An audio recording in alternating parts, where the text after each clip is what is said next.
Weekly current affairs revision நம்ம news பேப்பர்ல தினமணி பேப்பர்ல இருக்க இம்பார்ட்டன்ட் கண்டென்ட் 1 வீக்கான நியூஸ் வந்து நம்ம டிஸ்கஸ் பண்ணிட்டு இருக்கோம். இதுல செப்டம்பர் 7 to 13 இப்போ லாஸ்ட் வீக்கோட கண்டென்ட் வந்து நம்ம இப்போ டிஸ்கஸ் பண்ண போறோம். ஃபர்ஸ்ட் நியூஸ் பாருங்க, சண்டே பேப்பர்ல செப்டம்பர் 6 அன்னைக்கு நமக்கு என்ன இருந்திருக்கும்னா அந்நிய செலாவணி கையிருப்பு அப்படின்னு சொல்லுவாங்க. இது வந்து நீங்க இங்கிலீஷ்ல எக்கனாமி படிக்கும் போது மானிட்டரி பாலிசி, பிஸ்கல் பாலிசி அப்படின்னு 2 விஷயம் படிச்சிருப்பீங்க எக்கனாமில. அதுல மானிட்டரி பாலிசி அப்படின்னு படிக்கிற இடத்துல ஆர்பிஐயோட ஃபங்க்ஷன்ஸ், ஆர்பிஐயோட ரொம்ப முக்கியமான ஃபங்க்ஷன்ஸ், ரிசர்வ் வங்கியோட செயல்பாடுகள்ல அந்நிய செலாவணி கையிருப்பு அப்படின்னு சொல்ற ஃபாரெக்ஸ் ரிசர்வ் அப்படின்றத ரொம்ப முக்கியம்னு படிப்பீங்க. இப்ப இந்த ஃபாரெக்ஸ் ரிசர்வ் அப்படின்றத ஆர்பிஐ வாரம் வெள்ளிக்கிழமை முடியும் போது அல்லது சனிக்கிழமை டேட்டா என்ன பண்ணுவாங்க, எவ்வளவு டாலர்ஸ் வந்து என்கிட்ட இருக்கு அப்படின்னு சொல்லுவாங்க. இதுக்கு நம்ம நீங்க எக்கனாமிக்குள்ள படிச்சிருப்பீங்க. நம்மளுடைய பேலன்ஸ் ஆஃப் பேமெண்ட்ஸ் அப்படின்னு வரும்பொழுது ஏற்றுமதி இறக்குமதி அப்படின்றத படிக்கும்போது நாம இன்டர்நேஷனல் கரன்சின்னு சொல்ற டாலர்ல தான் நம்ம என்ன பண்ணுவோம், பேமெண்ட்ஸ் வந்து பண்ணிட்டு இருக்கோம். இப்ப இந்தியாவுக்குள்ள நீங்க ஒரு மொபைல் போனை இறக்குமதி பண்றீங்க, இந்தியாவில இருந்து 1 கிலோ கோதுமையை ஏற்றுமதி பண்றீங்க, ரெண்டுத்துக்கும் எங்க என்ன பணத்தை வந்து நம்ம டிரான்ஸ்ஃபர் பண்ணுவோம், டாலர் தான் டிரான்ஸ்ஃபர் பண்ணுவோம். அப்ப இந்த டாலர் அப்படின்றத ஆர்பிஐ என்ன பண்ணுவாங்க, கையில வந்து இருப்பு வச்சிருப்பாங்க. அது இல்லாம இந்திய அரசு எங்கெங்கெல்லாம் இந்த இருப்பு வச்சிருப்பாங்க அப்படின்றத அந்த நியூஸ்ல சொல்லுவாங்க. அதனால ஒரு முறை இந்த நியூஸ் எப்பவுமே படிச்சு வச்சுக்கோங்க. நாட்டின் அந்நிய செலாவணி கையிருப்பு ஆகஸ்ட் 29ஆம் தேதியோடு முடிவடைந்த வாரத்தில் 69,423 கோடி டாலராக உள்ளது அப்படின்னு சொல்றாங்களா. இது முன்னாடி ஒரு முறை 70,488 கோடி டாலரா இருந்துச்சு அப்படின்னு சொல்றாங்க. இது அப்படியே படிச்சுட்டே வாங்க. ரூபாய் மதிப்பை பாதுகாப்பதற்காக இந்த இடத்துல சொல்லுவாங்க பாருங்க, ரிசர்வ் வங்கி அந்நிய செலாவணியை பயன்படுத்துவதால் அதன் கையிருப்பு அவ்வப்போது குறைந்து வருகிறது அப்படின்னு சொல்றான். ஆகஸ்ட் 29ஆம் தேதி முடிவடைந்த வாரத்தில் நாணய சொத்துக்கள், வெளிநாட்டு நாணய சொத்துக்கள் 168 கோடி உயர்ந்து 58,393 கோடியாக உள்ளது. அல்லாத யூரோ, பவுண்டு, எண் போன்ற பிற செலாவணி கையிருப்புகளின் ஏற்ற இறக்கங்களை டாலர் மதிப்பில் கணக்கிடப்படுவது நாணய சொத்துக்களாகும். இந்த நியூஸ்ல இருந்து நான் உங்களுக்கு இன்னொரு பாயிண்ட கன்வே பண்றேன். அந்நிய செலாவணி கையிருப்பு இவ்வளவு இருக்குன்னு ஹெட்டிங் கொடுத்துட்டு நியூஸ் பேப்பர்காரனே உங்களுக்கு என்ன விளக்கம் கொடுத்துட்டான், எதெல்லாம் அந்நிய செலாவணி கையிருப்பா இருக்கும் அப்படின்னு சொல்றான். இப்ப இந்த கான்செப்ட் எல்லாருக்குமே புரியுதான்னு பாருங்க. நான் டாலர்ல தான் ஒரு நாட்டுக்கு பேமெண்ட் கொடுக்கணும்னு சொல்லிட்டேன், பேலன்ஸ் ஆஃப் பேமெண்ட்டுக்கு ஒரு நாட்டுக்கிட்ட இருந்து பொருள் வாங்குறதுக்கு. என்கிட்ட டாலர் இல்ல, வேற எதெல்லாம் வச்சு கொடுக்கலாம், நான் கோல்டு வச்சு கொடுக்கலாம். என்னன்ற கரன்சி யாரோடது, சீனாவோட கரன்சி. சீனாவோட கரன்சி என்கிட்ட இருந்துச்சுன்னா நான் அதை கொடுத்து வாங்கிக்கலாம். யூரோவோட அந்த யூரோ அப்படின்னு சொல்லுவோம், யூரோப்பியன் யூனியனோட நாணயத்துக்கு பேரு யூரோன்னு சொல்லுவான். என்கிட்ட யூரோ இருக்குங்க, கொடுத்து வாங்கிக்கிறேன். பவுண்டு அப்படின்றது இங்கிலாந்து நாட்டோட கரன்சி, பவுண்டு கொடுத்து வாங்கிக்கிறேன். அப்ப என்கிட்ட இந்த நாணயங்கள்லாம் இருக்கிறத வச்சு என்ன பண்றேன், என்கிட்ட எவ்வளவு இருப்பு இருக்கு அப்படின்னு சொல்றதுதான் இந்த இடத்துல அந்நிய செலாவணி கையிருப்பு அப்படின்னு சொல்லுவான்.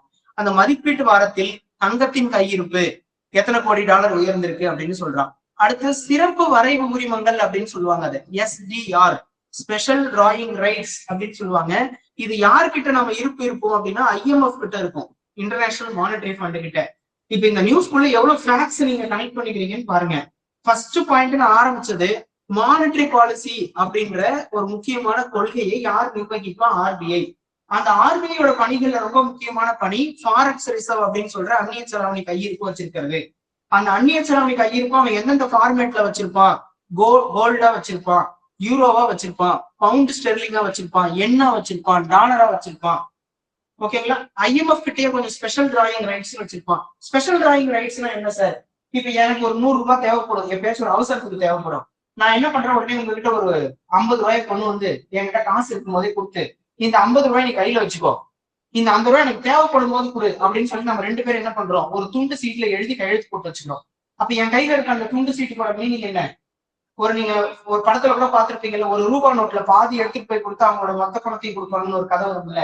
அந்த மாதிரி நம்ம கையில வச்சிருக்க ப்ரூஃப், உங்ககிட்ட நான் பணம் கொடுத்து வச்சிருக்கேன், நீ பத்திரமா வச்சுக்கோ, அதை டாலரா வச்சுக்கோ அப்படின்னா IMF கிட்ட நம்ம கொடுத்து வச்சிருக்கிற அந்த பணத்தோட டாலரோட வேல்யூஸ் தான் என்னன்னு சொல்லுவோம், SDR, ஸ்பெஷல் டிராயிங் ரைட்ஸ். அப்ப இந்திய அரசு அல்லது வங்கியினுடைய, இந்திய ரிசர்வ் வங்கியோட சிறப்பு வரைவு உரிமம் யார்கிட்ட இருக்கும், IMF கிட்ட கொடுத்து வச்சிருக்கோம். அந்த ரேஷியோ எல்லாம் சேர்த்துதான் நம்ம என்ன பண்றோம், இந்தியாவுடைய அந்நிய செலாவணி கையிருப்பு உயர்ந்திருக்கு அப்படின்னு சொல்றோம். ரொம்ப முக்கியமான பாயிண்ட் இது. இப்ப இதுக்குள்ள நான் இன்னொரு கிளாரிட்டி உங்களுக்கு கொடுக்குறேன், இது கான்செப்டோட தேவைப்படலாம், உங்களுக்கு புரியுதான்னு மட்டும் பாருங்க. இந்த ஆர்பிஐ வந்து இவ்வளவு டாலர் கையில் வச்சிருக்காங்க இல்லையா, 69,000 கோடி அப்படின்றத நான் என்ன சொல்றேன், ரஃபா 70,000 கோடி டாலர் அப்படின்னு சொல்றேன். இந்த டாலரோட மதிப்பு இன்னைக்கு ரஃப்லி 89 ஆயிடுச்சு. நான் 90ன்னு போட்டுக்கிறேன். 90 ஒரு டாலரோட மதிப்பு, அது 70,000 crore நான் மல்டிப்ளை பண்றேன். அப்போ 97 என்னங்க, 63. அப்ப இந்த மதிப்பு எவ்வளவு, 63 லட்சம் கோடி, லேக் crore. எவ்வளவு பணம் பாருங்க. ஜஸ்ட் இமேஜின் 63 லட்சம் கோடி அப்படின்றது. 1 லட்சம் கோடின்றது என்ன, 2 லட்சம் கோடின்றது என்ன, 63 லட்சம் கோடி ரூபாய் பணத்தை என்ன பண்றான் ஆர்பிஐ, சும்மா கையிருப்பா வச்சிருக்கான், பாக்கெட்ல வாங்கி போட்டு பத்திரமா வச்சிருக்கான். அப்ப இவ்வளவு பணத்தை வச்சுட்டு என்ன பண்ண போறான் அவன், இதை வச்சு எவ்வளவு முக்கியமான ரோல் பிளே பண்ணுவான் பாருங்க மார்க்கெட்ல. இப்ப திடீர்னு மார்க்கெட்டுக்குள்ள டாலரோட மதிப்பு உயர்ந்துகிட்டு இருக்கு அப்படின்னு சொல்லுவாங்க, கேள்விப்பட்டிருக்கீங்களா? நேற்று 86 ரூபாய் இருந்துச்சு சார், இன்னைக்கு 88 ரூபாய் ஆயிடுச்சு டாலருக்கு. அப்போ ஒரு டாலரோட மதிப்பு இந்திய ரூபாயில 86, 87, 88 உயர்ந்துகிட்டே இருக்கு இல்லையா? இப்படி உயரும் போது என்ன பண்ணுவான் ஆர்பிஐ, கையில டாலர்ஸ் நிறைய வச்சிருக்கானா, அந்த டாலரை எடுத்து மார்க்கெட்டுக்குள்ள வித்துருவான். இப்ப என்கிட்ட 100 கிலோ தக்காளி இருக்கு, மார்க்கெட்ல 50 கிலோ தக்காளி தான் இருக்கு.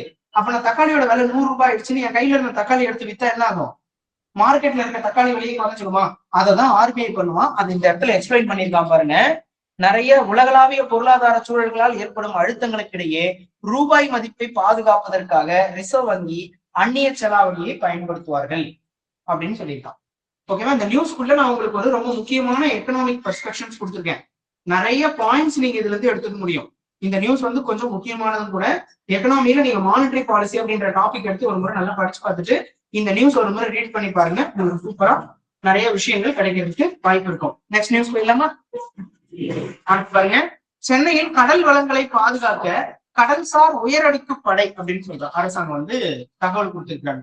இப்ப அதை அப்படியே நான் இங்க இங்கிலீஷ்ல கொடுத்துருக்கேன். சிலர் இங்கிலீஷ்ல இந்த நியூஸ் நான் படிக்கிறேன் சார், சில வார்த்தை அது என்னன்னு புரிய மாட்டேங்குது அப்படின்னு நினைச்சீங்கன்னா என்ன சொல்லியிருக்காங்க, Tamil Nadu launches marine elite force.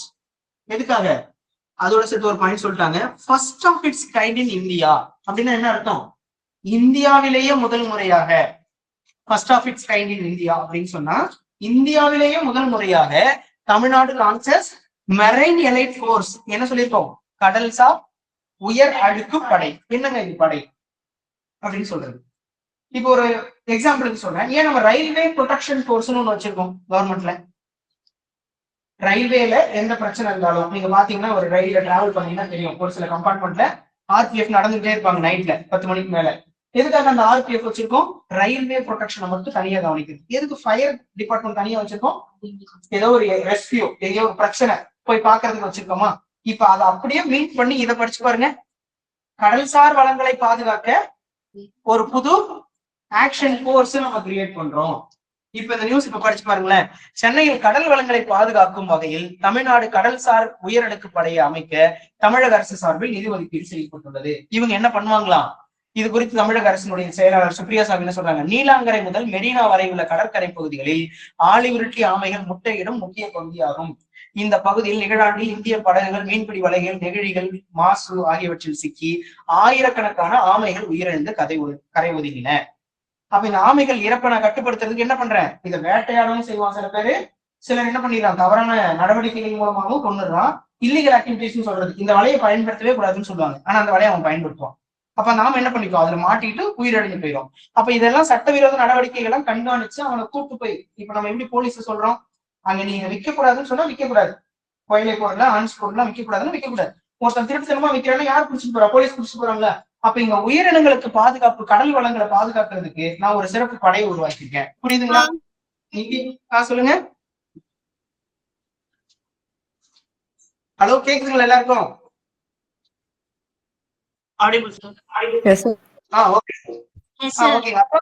உயிரினங்களை வந்து அரிய வகை உயிரினங்களை, கடல் வகை உயிரினங்களை வேட்டையாடுறதை தடுக்குவதற்காக நமக்கு ஒரு புதிய படை உருவாக்கப்பட்டுள்ளது. நான் இப்ப சொன்னதை கனெக்ட் பண்ணிட்டீங்களா? ஆர்பிஎஃப் கவர்மெண்ட் கிரியேட் பண்ணா எதுக்காக, ஃபயர் டிபார்ட்மெண்ட் அப்படின்னு ஒண்ணு தனியா, ரெஸ்கியூ டிபார்ட்மெண்ட் ஒண்ணு கிரியேட் பண்ணா. அந்த மாதிரி நம்ம இப்ப என்ன பண்ண போறோம், உயிரினங்களை, கடல் வாழ் உயிரினங்களை பாதுகாக்கிறதுக்காக ஒரு சிறப்பு படையை உருவாக்க போறோம் அப்படின்னு சொல்லியிருக்காங்க. அப்ப இதனுடைய நோக்கம்னு போட்டு இங்க போட்டிருக்கான் பாருங்க, 2 கடல்சார் உயிரிழப்பு படைகளை நம்ம முதற்கட்டமா எங்க செயல்பட வைக்க போறோம், ரோந்து அனுப்ப போறோம். உயிரினங்களை பாதுகாக்கிறதுக்கு நோக்கி இந்த கடற்படைகளை மீனவர்கள் மற்றும் அரசு அல்லாத அமைப்புகளுடன் இணைந்து செயல்படுத்த போறோம் அப்ப கொஞ்சம் நல்ல நீச்சல் தெரிஞ்சவங்களையும் இதுக்குள்ள கொண்டு வரணும். அப்ப அந்த கடலோர பகுதியில் இருக்கிற மக்களையும் உள்ள வாலண்டியர்ஸ் கொண்டு வந்து வாலண்டியர்ஸ்க்கு ஒரு 8,000 சம்பளமும் கொடுக்குற மாதிரி. இப்ப நீங்க போலீஸ் டிபார்ட்மெண்ட்ல ஊர்காவல் படைன்னு ஒரு ஆட்கள் பாப்பீங்க, பாத்துருக்கீங்களா? அவங்க பெருசா ட்ரைனிங் அதுக்கெல்லாம் போயிருக்க மாட்டாங்க, அப்பாயிண்டட் கிடையாது. அவங்களை எங்கெல்லாம் டியூட்டி இருக்கோ, எப்பெல்லாம் கூட்ட நெரிசல் அதிகமா இருக்கோ அந்த பகுதிக்கெல்லாம் அவங்களை கூப்பிட்டுப்பாங்க. அன்னைக்கு ஒரு நாளைக்கு அவங்களுக்கு 500 ரூபாய் பேமெண்ட்டும் கொடுத்துருவாங்க. மாசம் மாசம் ஒரு 5,000 6,000 பேமெண்ட்டும் கிடைச்சிரும். யூனிஃபார்மும் இருக்கும். அவங்க சொல்றதை வச்சு அவங்க என்ன பண்ணுவாங்க, லாண்ட் ஆர்டரையும் மெயின்டைன் பண்ணிப்பாங்க. அந்த மாதிரி நான் ஒரு உயரடுக்கு படையை கிரியேட் பண்ண போறேன். ரொம்ப முக்கியமான நியூஸ் இது. பிரிலிம்ஸ்ல குரூப் 2ல கேட்கறதுக்கு வாய்ப்பு இருக்கு, பாத்துக்குங்க. Tamil Nadu launches marine elite force first of kind in India. இந்தியாவின் முதல் முயற்சியா தமிழ்நாட்டுல தொடங்கி இருக்கிறோம். To thwart the poaching smuggling. Poaching வேட்டையாடுறது, ஸ்மக்லிங்னா உயிரினங்களை குறிச்சு தப்பா விற்பனை செய்யறது. அது உள்ள எக்ஸ்பிளைன் பண்ணிருக்காங்க தமிழ்ல, அப்படியே படிச்சு பாத்துக்கீங்க. நெக்ஸ்ட் போயிட்டுமா? இந்த ஆலிவ் ரிட்லி ஆமைகளை எங்கேயாவது கேள்விப்பட்டிருக்கீங்களா? ஆலிவ் ரிட்லி விற்பனைக்கு பயன்படுத்துவாங்க. ஏர்போர்ட்ல இதெல்லாம் வச்சு இல்லீகலா ஸ்மக்லிங் பண்ற இடத்துல ஆமைகளை கொண்டு போயிட்டு என்ன பண்ணுவாங்க. இந்த ஆலிவ் ரிட்லி ஆமைகள் எங்க இருக்கும், எங்க வாழும்? கடல்ல தான் சார் இருக்கும். அதாவது எந்த பகுதி அப்படின்னு சொல்றது, இப்ப இந்த இந்தியன் ஓஷன் இருக்கு இல்லைங்களா, இந்தியாவை சுத்தி அப்படி போட்டு சுத்தி இந்தியன் ஓஷன் தானே சொல்றோம். இதுல எந்த பகுதியில அதிகமா இருக்குன்னு கேட்குறேன். ஆலிவ் ரிட்லி ஆமைகள் அதிகம் வசிக்கும் பகுதி இந்தியாவுடைய கிழக்கு கடற்கரை பகுதி, முக்கியமா நம்மளோட சைடு ஈஸ்டர்ன் கோஸ்டல் சொல்றோம் இல்லைங்களா, கோரமண்டல் கோஸ்டல் சொல்லுவாங்கல்ல, இந்த கோஸ்டல் சைடு அதிகமா இருக்கும். இந்த ஆலிவ் ரிட்லி ஆமைகள் ஏன் இங்க வாழுதுன்னு சொல்றதுக்கு நான் உங்களுக்கு ஜாகிரபில ஒரு பெரிய சாப்டர் எடுக்கும். என்ன சாப்டருங்க? கோஸ்டல் கரண்ட் வச்சிருக்கீங்களா? கடல் நீரோட்டங்கள் ஜாகிரபில இருக்கும். கடல் நீரோட்டங்கள் அப்படின்னு ஒரு சாப்டர் படிப்பீங்க. நீங்க பிலிம்ஸ் இல்லைனாலும் வேற எங்கேயாவது நைட்ஸ்ல படிக்கும் போது படிப்பீங்க. அது என்ன கடல் நீரோட்டம் அப்படின்னு கேள்விப்பட்டீங்கன்னா, கடலுக்குள்ள இப்ப நீங்க இந்தியன் ஓஷனுக்கு கீழே இங்க ஈக்குவேட்டர் இருக்கா, நிலநடுக்கோட்டு பகுதின்னு இருக்கா, இதென்ன பூமி. இப்ப இந்த ஈக்குவேட்டர்ல என்ன பண்ணும், முக்கியமா நீங்க ஜாகிரபி படிக்கும் போது விண்ட்ஸ் படிப்பீங்க. ட்ரேட் விண்டுன்னு ஒண்ணு நிலநடுக்கோட்டு பகுதியில் சந்திக்கும், வர்த்தக காட்சி இருந்து சந்திக்கும், நிலநடுக்கோட்டு பகுதியில் சந்திக்கும்னு படிச்சிருக்கீங்களா? ட்ரேட் விண்ட் எங்க மீட் பண்ணுவோம், ஈக்குவேட்டர்ல. அப்ப இந்த இடத்துல இப்படி இருந்து ஒரு காத்து, இப்படி இருந்து ஒரு காத்து வந்து தண்ணி மேல இப்படி அடிச்சுக்கிட்டே இருந்தா நடக்கும், அந்த தண்ணி மூவ் ஆகும். ஒரு ஃபேன் எடுத்து உங்க வீட்டுக்கு பக்கத்துல ஒரு தண்ணி அகலமா நின்றுட்டு இருக்கு ஒரு தொட்டியில, அதை எடுத்து ஒரு டேபிள் ஃபேன் அந்த தண்ணி மேல இப்படி பிடிச்சிக்கிட்டே இருங்க, என்ன பண்ணும், அந்த தண்ணியில ஒரு அடையை உருவாக்கும்ல. அந்த மாதிரி என்ன பண்ணும், கடலுக்கு நடுவுல இந்த இடத்துல ஒரு பெரிய நீர் ஓட்டத்தை இந்த ட்ரேட் விண்ட் கிரியேட் பண்ணும். அதுதான் கடல் நீரோட்டம்னு சொல்லுவாங்க. அந்த கடல் நீரோட்டம் என்ன பண்ணும், கான்டினென்ட் மேல டச் பண்ணி பூமியில இருக்க நிலப்பரப்பு, இங்க போனீங்கன்னா ஆப்பிரிக்கன் கான்டினென்ட் வந்துருமா, இந்த பக்கம் இந்தியாவில ஈக்குவேட்டர் இருந்து இப்படி தள்ளி போனோம்னா இந்த ஆப்பிரிக்கன் கான்டினென்ட் ஆப்பிரிக்க கண்டத்து மேல பட்டு பாதி இப்படி பிரிஞ்சுன்னா பாதி இப்படி போகும். ஓகேவா? இப்படி போன நீரோட்டம் என்ன பண்ணும், மேல போயிட்டு நம்ம குஜராத் பக்கத்துல ஒரு ரவுண்டு போட்டு இப்படி வந்து இப்படி சுத்தி வரும். இதெல்லாம் கடல் நீரோட்டம். அது ஒரு பெரிய சைக்கிள் போய் மறுபடியும் இங்க வந்து ஈக்குவேட்டர்ல கனெக்ட் ஆகி சைக்கிள் கம்ப்ளீட் ஆயிடும். அப்படி கம்ப்ளீட் ஆகும்போது எந்த நீரோட்டம் நிலநடுக்கோட்டு பகுதியிலிருந்து துருவ பகுதியை நோக்கி போகுதோ அது வெப்ப நீரோட்டம்னு சொல்லுவோம். துருவ பகுதியிலிருந்து ரொட்டேஷன் திரும்ப கீழே வருது இல்லையா, அதை என்ன சொல்லுவோம், குளிர் நீரோட்டம்னு சொல்லுவோம். Hot current, gold current. Definition சொல்லியிருக்கேன், எங்கேயாவது கேட்டாலும் பாத்துக்குங்க. கடல் நீரோட்டங்கள்ல வெப்ப நீரோட்டம் எது, நிலநடுக்கோட்டு பகுதி ஈக்குவேட்டர் டு டுவர்ட்ஸ் கோல்ட், போல்ல இருந்து டுவர்ட்ஸ் ஈக்குவேட்டருக்கு வந்தாது கோல்டு கரண்ட் அப்படின்னு சொல்றது. ஏன்னா அங்க வெப்பநிலை கம்மியா இருக்கும், இவன் சூடா போனான்னா அங்க கொஞ்சம் கூல் ஆயிடுவான், ரிட்டர்ன் வரும்போது கோல்டுன்னு சொல்லுவோம். இங்க இருக்கும்போது வெப்பநிலை ஜாஸ்தியா இருக்கும் ஈக்குவேட்டர்ல, இவன் மேல போனான்னா வார்ம் கரண்ட்னு சொல்லுவான்.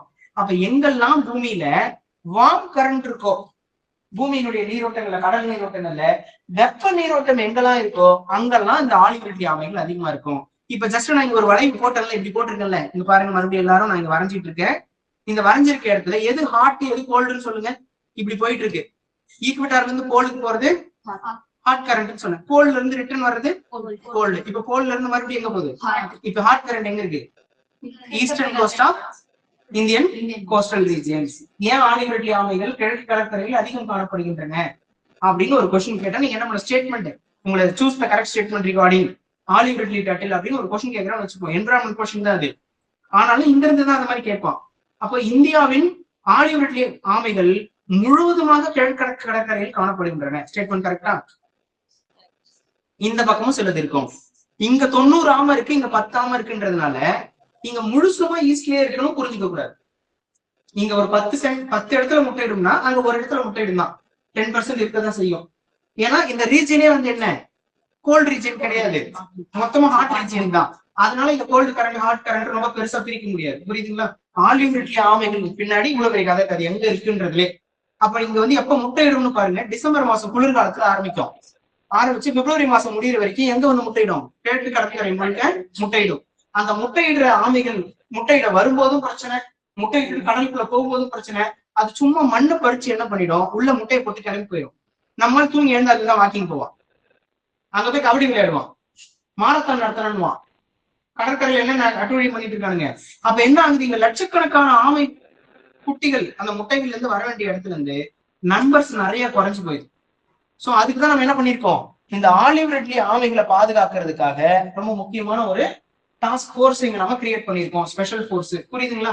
இந்த கொஸ்டின் நான் இவ்வளவு நேரம் பேசுனதுக்கு காரணம் இது மெயின்ஸ் கண்டென்ட் கேட்கறதுக்கு வாய்ப்பு நிறைய இருக்கு. ஆலிவ் ரிட்லி டர்ட்டில்ஸை கன்சர்வ் பண்றதுக்கு இந்தியாவில என்ன முயற்சி எடுத்திருக்காங்கன்றது காமன் கொஸ்டின். தமிழ்நாட்டுல என்ன பண்ணிருக்காங்க பர்டிகுலரா கொஸ்டின் கேட்கும்போது இவ்வளவு விஷயம் நீங்க அது எங்க வாழும், அதனுடைய வாழ்விடம் அப்படின்னு ஆரம்பிக்கும். Habitation of olive ridley turtles அப்படின்னு சப்ஹெட்டிங் போட்டு எங்க வாழும், அதுக்கு என்ன பிரச்சனை இருக்கு, அதை நம்ம எப்படி கன்சர்வ் பண்றதுக்கு முயற்சி எடுத்துட்டு இருக்கிறோம். இது வரைக்கும் நீங்க கொண்டு வந்து நிறுத்தணும். ரொம்ப ரொம்ப இம்பார்ட்டன்ட் மெயின்ஸ் கொஸ்டின் கேட்கறதுக்கு நிறைய வாய்ப்பு இருக்கு. இந்த கண்டென்ட் பாத்துக்கணும். நெக்ஸ்ட் போயிடுவா. அடுத்து பாருங்க, தமிழ்நாடு கடல்சார் வளர மேல இருக்க நியூஸோட ஒரு கண்டினியூஷன் தான். இதையும் நான் இங்கிலீஷ்ல எடுத்து போட்டுருக்கேன் பாருங்க. இது என்ன சொல்றாங்க, தமிழ்நாடு மெரைன் ரிசோர்சஸ் ஃபவுண்டேஷன் அப்படின்னு சொல்றாங்க, TNMRF. ஜஸ்ட் நம்ம நிறைய முறை சொல்லியிருக்கேன் கரண்ட் அஃபேர்ஸ் கிளாஸ்லயே. ஃபர்ஸ்ட் அப்ரிவேஷன் என்னன்னு பாத்துக்கணும். நிறைய ஆர்கனைசேஷன் இப்ப நடந்த ரீசன்ட் டிபார்ட்மெண்டல் எக்ஸாம் வரைக்கும் கேட்கிற ஃபார்மேட் இது. டிஎன்பிசி கொஸ்டின்ஸ்ல நிறைய ரிஃப்ளெக்ட் ஆகுறது என்னங்க, அப்ரிவேஷன்ஸ். TNMRFனா என்ன, மெரைன் ரிசோர்சஸ் ஃபவுண்டேஷன். அது தமிழ்ல என்ன சொல்றாங்க, தமிழ்நாடு கடல்சார் வள அறக்கட்டளை சொல்றாங்க. ஓகேங்க, இது எதுக்காக அப்படின்னு பாருங்க.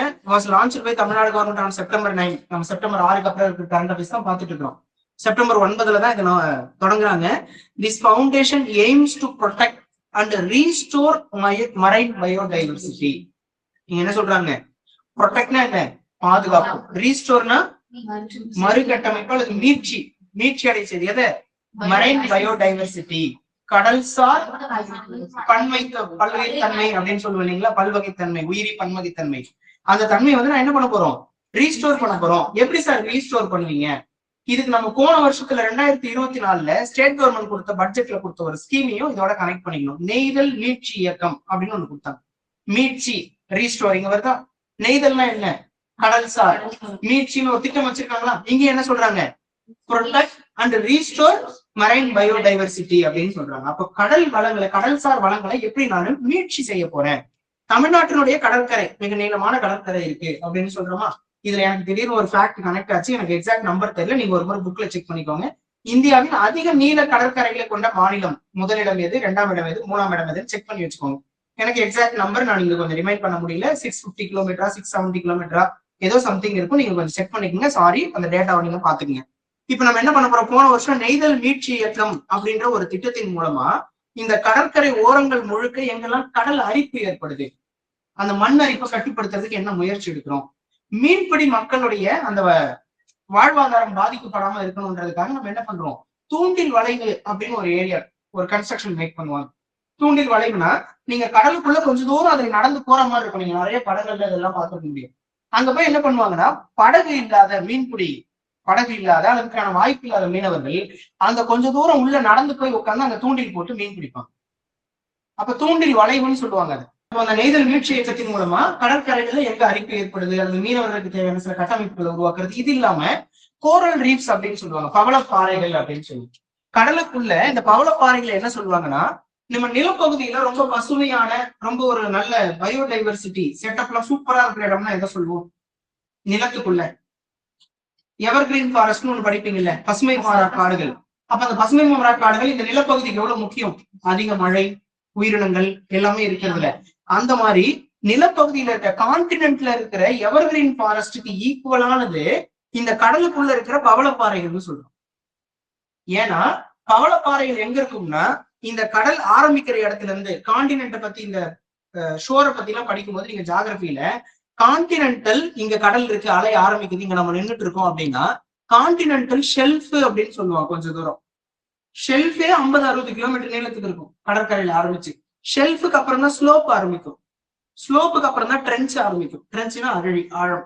இந்த ஸ்லோப்னா பள்ளமான பகுதி. இப்ப இந்த ஷெல்ஃப் இருக்கு பாருங்க, இந்த ஷெல்ஃபோட எவ்வளவு தூரம் இருக்கோ அவ்வளவு தூரம் வரைக்கும் இங்க பவளப்பாறைகள் நிறைய இருக்கும். பவளப்பாறைகள் மேலதான் சூரிய வெளிச்சம் படும். சூரிய வெளிச்சம் படும்போதுதான் அங்க மைக்ரோப்ஸ் வளரும். சூரிய வெளிச்சம் இருந்தாலும் பச்சை நடக்கும், பாசி வளரும். அந்த பாசி இருந்தாதான் நுண்ணுயிர்கள் வாழும். நுண்ணுயிர்கள் இருந்தாதான் சின்ன மீன் சாப்பிட வரும். சின்ன மீன் சாப்பிடறதுக்கு பெரிய மீன் இருக்கும். அப்ப இந்த ஒட்டுமொத்த கடல் வளத்தினுடைய பேஸ் எது? பவளப்பாறைகள். அப்ப நான் இப்ப கம்பேர் பண்ணல, எப்படி கான்டினென்ட்டோட எவர்கிரீன் ஃபாரஸ்ட் வந்து இங்க ரொம்ப முக்கியமோ அந்த மாதிரி கடலுக்குள்ள யார் முக்கியம்? இந்த கடற்கரை ஓரங்களுக்குள்ள இருக்கிற பவளப்பாறைகள் முக்கியம். பவளப்பாறைகள் பாதுகாக்கப்பட்டால் இந்த ஒட்டுமொத்த மரைன் எக்கோசிஸ்டம் நீங்க படிச்சுள்ள பயோடைவர்சிட்டி இது மொத்தமாக பாதுகாக்கப்படும் அப்படின்றதா. இதுக்குள்ள அந்த நியூஸ் அப்படியே எக்ஸ்பிளைன் பண்ணிருப்பாங்க. இதுக்குள்ள கடல் வளத்தை நாங்க எப்படி எல்லாம் பாதுகாக்க போறோம், பவளப்பாறைகளை பாதுகாப்போம், உயிரினங்களை பாதுகாப்போம், அந்த கடற்கரையில மண் அரிப்பு ஏற்படாம பனை மரங்களை நட்டு வைப்போம், கடற்கரை ஓரங்களை லட்சக்கணக்கான பனை மரங்களை நடுறதுக்கு திட்டம் வச்சிருக்கிறோம். அது இல்லாம நீங்க நம்ம பிச்சாவரத்துல ஒரு முக்கியமான ஒரு மர வகையை பத்தி படிப்போம், கேள்விப்பட்டிருக்கீங்கன்னா மேங்க்ரோவ் ஃபாரஸ்ட், மாங்க்ரோவ் காடுகள்னு சொல்லுவாங்கல்ல. அது எங்களால எங்கெல்லாம் கரைகள்ல நட முடியுமோ, நட்டு வளர்க்க முடியுமோ அதை நடுறது மூலமா என்ன பண்ணுவோம், கடற்கரை வளங்கள் பாதிக்கப்படாம காப்பாத்துவோம் அப்படின்னு சொல்றாங்க. இதுக்காக நம்ம என்ன பண்ண போறோம், ஒரு ட்ரஸ்ட்டை கிரியேட் பண்ண போறோம். இப்ப கவர்மெண்ட் நிறைய ட்ரஸ்ட் வச்சிருப்பாங்க இல்ல, நம்ம நிறைய வெளியே கூட பார்ப்போம் இல்லையா, நிறைய அறக்கட்டளை என்ன பண்ணுவான், லைன்ஸ் கிளப்னு வச்சிருப்பான், எங்க பார்த்தாலும் கண் சிகிச்சை முகாம் நடத்துவான், இதய சிகிச்சை முகாம் நடத்துவான். மக்கள் ஈஸியா போய் ஆக்சஸ் பண்ண முடியாத ஏரியாவில போய் கேம்ப் போடுவான். டெஸ்ட் பண்ணி கொடுத்து அவங்களுக்கு நீங்க ட்ரீட்மெண்ட்டுக்கு வாங்கணும், பஸ் வச்சு கூப்பிட்டு போய் ட்ரீட்மெண்ட் எல்லாம் கொடுப்போம், ஃப்ரீ ட்ரீட்மெண்ட் எல்லாம் கொடுப்போம், ஐ ட்ரீட்மெண்ட் எல்லாம் கொடுக்கும்போது. அப்ப இந்த மாதிரி நம்ம கவர்மெண்ட்டே என்ன பண்றாங்க, ஒரு அறக்கட்டளை தொடங்குறாங்க. கடல்சார் வளங்களை பாதுகாக்கிறதுக்கு நம்ம ஒரு அறக்கட்டளை தொடங்கி இருக்கிறோம். அதையும் கொஞ்சம் நல்லா படிச்சுக்கோங்க. இதுக்கு TNMRF மரைன் ரிசோர்ஸ் ஃபவுண்டேஷன் அப்படின்னு சொல்லியிருக்கோம். அதுல உள்ள இந்த கீ ஃபீச்சர்ஸ் சொல்லி எக்ஸ்பேண்டிங் ப்ரொடெக்டட் மெரைன் ஏரியாஸ் அப்படி ஒரு முறை பாத்துக்குங்க, சும்மா படிச்சு பாருங்க. அதே தான் உள்ள இங்கிலீஷ் தமிழ்லையும் கொடுத்துருப்பாங்க. ப்ரொடெக்டட் மெரைன் ஏரியாஸ்னா பாதுகாக்கப்பட்ட கடல் பகுதிகளை பாதுகாத்தல். ட்ரைனிங் ஃபிஷர் ஃபோக்ஸ் இன் ஏக்கோ ஃப்ரெண்ட்லி அப்படின்னா மீன்பிடி நடவடிக்கைகளை அந்த தினசரி நடவடிக்கைகளோட யாருக்கும் பாதிப்பு, ஈகோ ஃப்ரெண்ட்லினா என்ன, அனைவருக்கும் சாதகமான சூழல்ல மீன்பிடி நடவடிக்கைகளை கொண்டு வருது. ட்ரைனிங் ஆஃப் ஃபிஷர் ஃபோக்ஸ் அப்படின்னா அந்த மீன்பிடி செயல்பாடுகளை அனைவருக்கும் சாதகமா மாத்துறது. அடுத்து promote eco tourism, environmental education, biodiversity mapping and marine GIS அப்படின்னா என்ன, ஜியாகிரபிக்கல் இன்ஃபர்மேட்டிவ் சிஸ்டம் அப்படின்னு சொல்லுவாங்க, ஜிஸ் அப்படின்னு சொல்றது. இதை நிறைய திட்டங்கள்ல கூட நீங்க பயன்படுத்த ஆரம்பிச்சிட்டாங்க. அந்த திட்டம் எங்க நடைபெற்றுட்டு இருக்குன்னு நம்ம கூகுள் மேப் மூலமாவே தெரிஞ்சுக்கலான்ற மாதிரி. அப்ப என்ன பண்ணலாம், நம்ம பயோடைவர்சிட்டிக்குள்ள மெரைன் பயோடைவர்சிட்டிக்குள்ள அந்த ஜிஸ் ப்ரோக்ராம் கொண்டு வந்து இம்ப்ளிமெண்ட் பண்றோம்னா எந்த பகுதியை ப்ரொடெக்ட் பண்ணணும், நாம எந்த பகுதியில இருக்கோம். இப்ப நிறைய ஏரியாவில நீங்க காடுகளுக்குள்ள எங்கேயாவது டிராவல் பண்ண ஆரம்பிச்சிட்டீங்க அப்படின்னு சொன்னா உங்களுக்கு கூகுள் மேப்ல நீங்க ரூட் பாத்துட்டு இருக்கிறதுல ரெட் கலர் அலர்ட் கொடுக்க ஆரம்பிச்சிட்டாங்க. நீங்க வனப்பகுதியில டிராவல் பண்றீங்க, யூ ஆர் டிராவலிங் இந்த ஃபாரஸ்ட் ரீஜியன், பி சேஃப். ஆர் இங்க வந்து அனிமல்ஸ் நடமாட வாய்ப்பு இருக்கும், கேர்ஃபுல்லா டிரைவ் பண்ணுன்னு சொல்றாங்கல்ல. அப்ப என்ன பண்ணலாம், கடல் பகுதிக்கு டூரிசம் போறோம், போட் எடுத்துட்டு ஏதாவது இல்லீகல் ஆக்டிவிட்டி பண்ணணும், இவங்களுக்கு எல்லாம் என்ன பண்ணலாம், நம்மளே அவேர்னஸ் கொடுக்கறதுக்கு சில சிஸ்டம் பண்ணலாம் அப்படின்றதெல்லாம் இங்க பேசியிருக்காங்க. ஓகே தானே, நியூஸ் புரிஞ்சுதா? தமிழ்நாடு கடல்சார் வள அறக்கட்டளை அப்படின்னு தமிழ்ல சொல்றாங்க, அதை தமிழ்நாடு மரைன் ரிசோர்ஸ் ஃபவுண்டேஷன் அப்படின்னு. அடுத்து ட்ரம்பின் வர்த்தக சவால்களை எதிர்கொள்ள பிரிக்ஸ் நாடுகளை ஒன்றிணைய வேண்டும் அப்படின்னு சொல்றாங்க.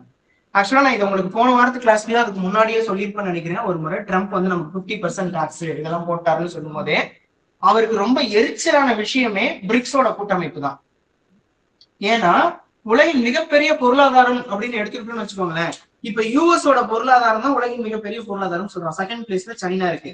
இப்ப யூஎஸ் வந்து ஒரு 25 ரூபாய் வருஷத்துக்கு உற்பத்தி பண்றான்னு வச்சுக்கோங்க, ட்ரில்லியன்ல வரும். நான் உங்களுக்கு புரியுது சொல்றேன்.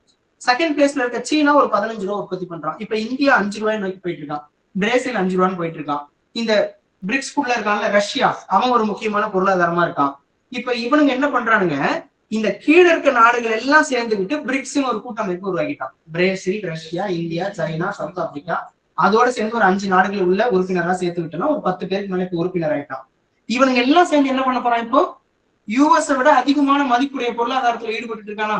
இவங்க இப்ப முக்கியமா இவங்க எடுக்கிற முடிவு என்னன்னா, பிரிக்ஸுக்கு ஒரு நியூ கரன்சி அறிமுகப்படுத்தலாம் அப்படின்னு பேசிட்டு இருக்காங்க. நான் சொன்னேன் இன்னைக்கு ஃபர்ஸ்ட் நியூஸ் RBIயோட அந்நிய செலாவணி கையிருப்பு ஃபாரெக்ஸ் ரிசர்வையும் இந்த நியூஸையும் நீங்க கனெக்ட் பண்ணி புரிஞ்சுக்கலாம். இப்ப நான் என்ன பண்ண போறேன், என்கிட்ட ஒரு நாளைக்கு $100 இருக்கு. நான் என்ன பண்றேன், வெளியில இருந்து பிரண்ட் குரூட் ஆயில இந்தியாவுக்குள்ள இறக்குமதி பண்றேன், ஆயில் இம்போர்ட் பண்றேன். இங்க இருந்து நான் என்ன பண்றேன், ஒரு 40 ரூபாய்க்கு தான் டிஷர்ட், ஷர்ட், காட்டன் ஜவுளி பொருள் இதெல்லாம் வந்து ஏற்றுமதி பண்றேன். அப்ப எனக்கு இந்த இடத்துல என்னாச்சு, ஆயில் இம்போர்ட் பண்றதுக்கு 100 ரூபாய் நான் பே பண்ணணும், நான் 40 ரூபாய்க்கு ஏற்றுமதி பண்றேன். அதனால எனக்கு இன்னும் எவ்வளவு ரூபாய் நான் பே பண்ண வேண்டியதா இருக்கு, ஒரு பெரிய பேர்டன் இருந்துகிட்டே இருக்கா, எக்ஸ்ட்ரா பே பண்ண வேண்டியது. 40 ரூபாய்க்கு காம்பன்சேஷன் ஆயிரும். மிச்சம் இருக்க 60 ரூபாய்க்கு நான் டாலர் கொடுக்கணும். அப்ப எனக்கு ஒரு பெரிய சிக்கல் இருக்கா? இப்ப நான் யோசிக்கிறேன், நான் இந்த டிஷர்ட் இந்த ஆயில் வாங்குற நாடுனா யாரு, எனக்கு யாருக்காருன்னா ஆயில் கொடுக்குறான். அப்ப கத்தார் கொடுக்குறான், சவுதி அரேபியா கொடுக்குறான், ஈரான்கிட்ட வாங்குறேன், ரஷ்யாட்ட வாங்குறேன். இவங்கிட்ட எல்லாம் போய் டே ரஷ்யா, நான் உனக்கு நாளையில இருந்து என்ன பண்றேன், உங்ககிட்ட வாங்குற கச்சா எண்ணெய்க்கு பதிலா நான் கொடுக்குற டாலருக்கு பதிலா என்னோட ருப்பியே கொடுக்குறேன். இல்ல நாம ஒரு புது ருப்பியை நாம உருவாக்கணும், அடிச்சு பிரிண்ட் எடுத்து வச்சுப்போம். நான் உனக்கு அந்த ருப்பி அந்த ஒரு கரன்சியை கொடுத்துறேன், இனிமே டாலர் நம்ம யூஸ் பண்ண வேண்டாம் அப்படின்னு ரஷ்யாவை போய் கன்வின்ஸ் பண்ணிட்டேன்னு வச்சுக்கோங்க. இந்த 60 ரூபாயில நான் 10 ரூபாய் ரஷ்யாவுக்கே கொடுத்துட்டு இருப்பேன் டாலரை. அப்ப நாலுல இருந்து என்ன பண்ண வேண்டியது இல்ல, டாலர்ல $10 யூஸ் பண்ண வேண்டியது இல்ல. பிரேசில் கிட்ட போய் அந்த மாதிரி கன்வின்ஸ் பண்றேன். சைனா கிட்ட எலக்ட்ரானிக் குட்ஸ் இம்போர்ட் பண்றதுக்கு அவனுக்கு போய் 5 ரூபாய்க்கு கன்வின்ஸ் பண்றேன். இப்படி கொஞ்சம் கொஞ்சமா என் கூட கூட்டணியில இருக்கிற நாடுகளை எல்லாம் கன்வின்ஸ் பண்ணி, நீ இனிமே டாலர் கேட்காத, நான் உனக்கு புது கரன்சி ஒண்ணு கொடுத்துறேன், இதை வச்சுக்க நம்ம 2 பேரும் யூஸ் பண்ணிக்கலாம்னு சொன்னா, இந்த டாலரோட $100 நீட்ஸ் இருந்து இல்லையா, இது என்ன ஆயிடும், மலமலன்னு $30 $40 தேவை குறைஞ்சு போயிடும். அப்ப இந்தியா ஒரு ஆளே 50 to 60% யூஸ் பண்ணிட்டு இருந்த டாலர் யூசேஜ் குறைச்சிட்டேன்னா, இந்த மாதிரி உலக நாடுகள் குறைச்சிட்டோம்னா என்ன ஆயிடும், மார்க்கெட்ல டாலரோட டிமாண்ட் குறைஞ்சிரும். ஒரு பொருளோட டிமாண்ட் குறைஞ்சா என்ன ஆகும், அதோட மதிப்பு குறைஞ்சிரும். அவனோட மதிப்பு குறைஞ்சா அவனோட பொருளாதாரமே க்ளோஸ்.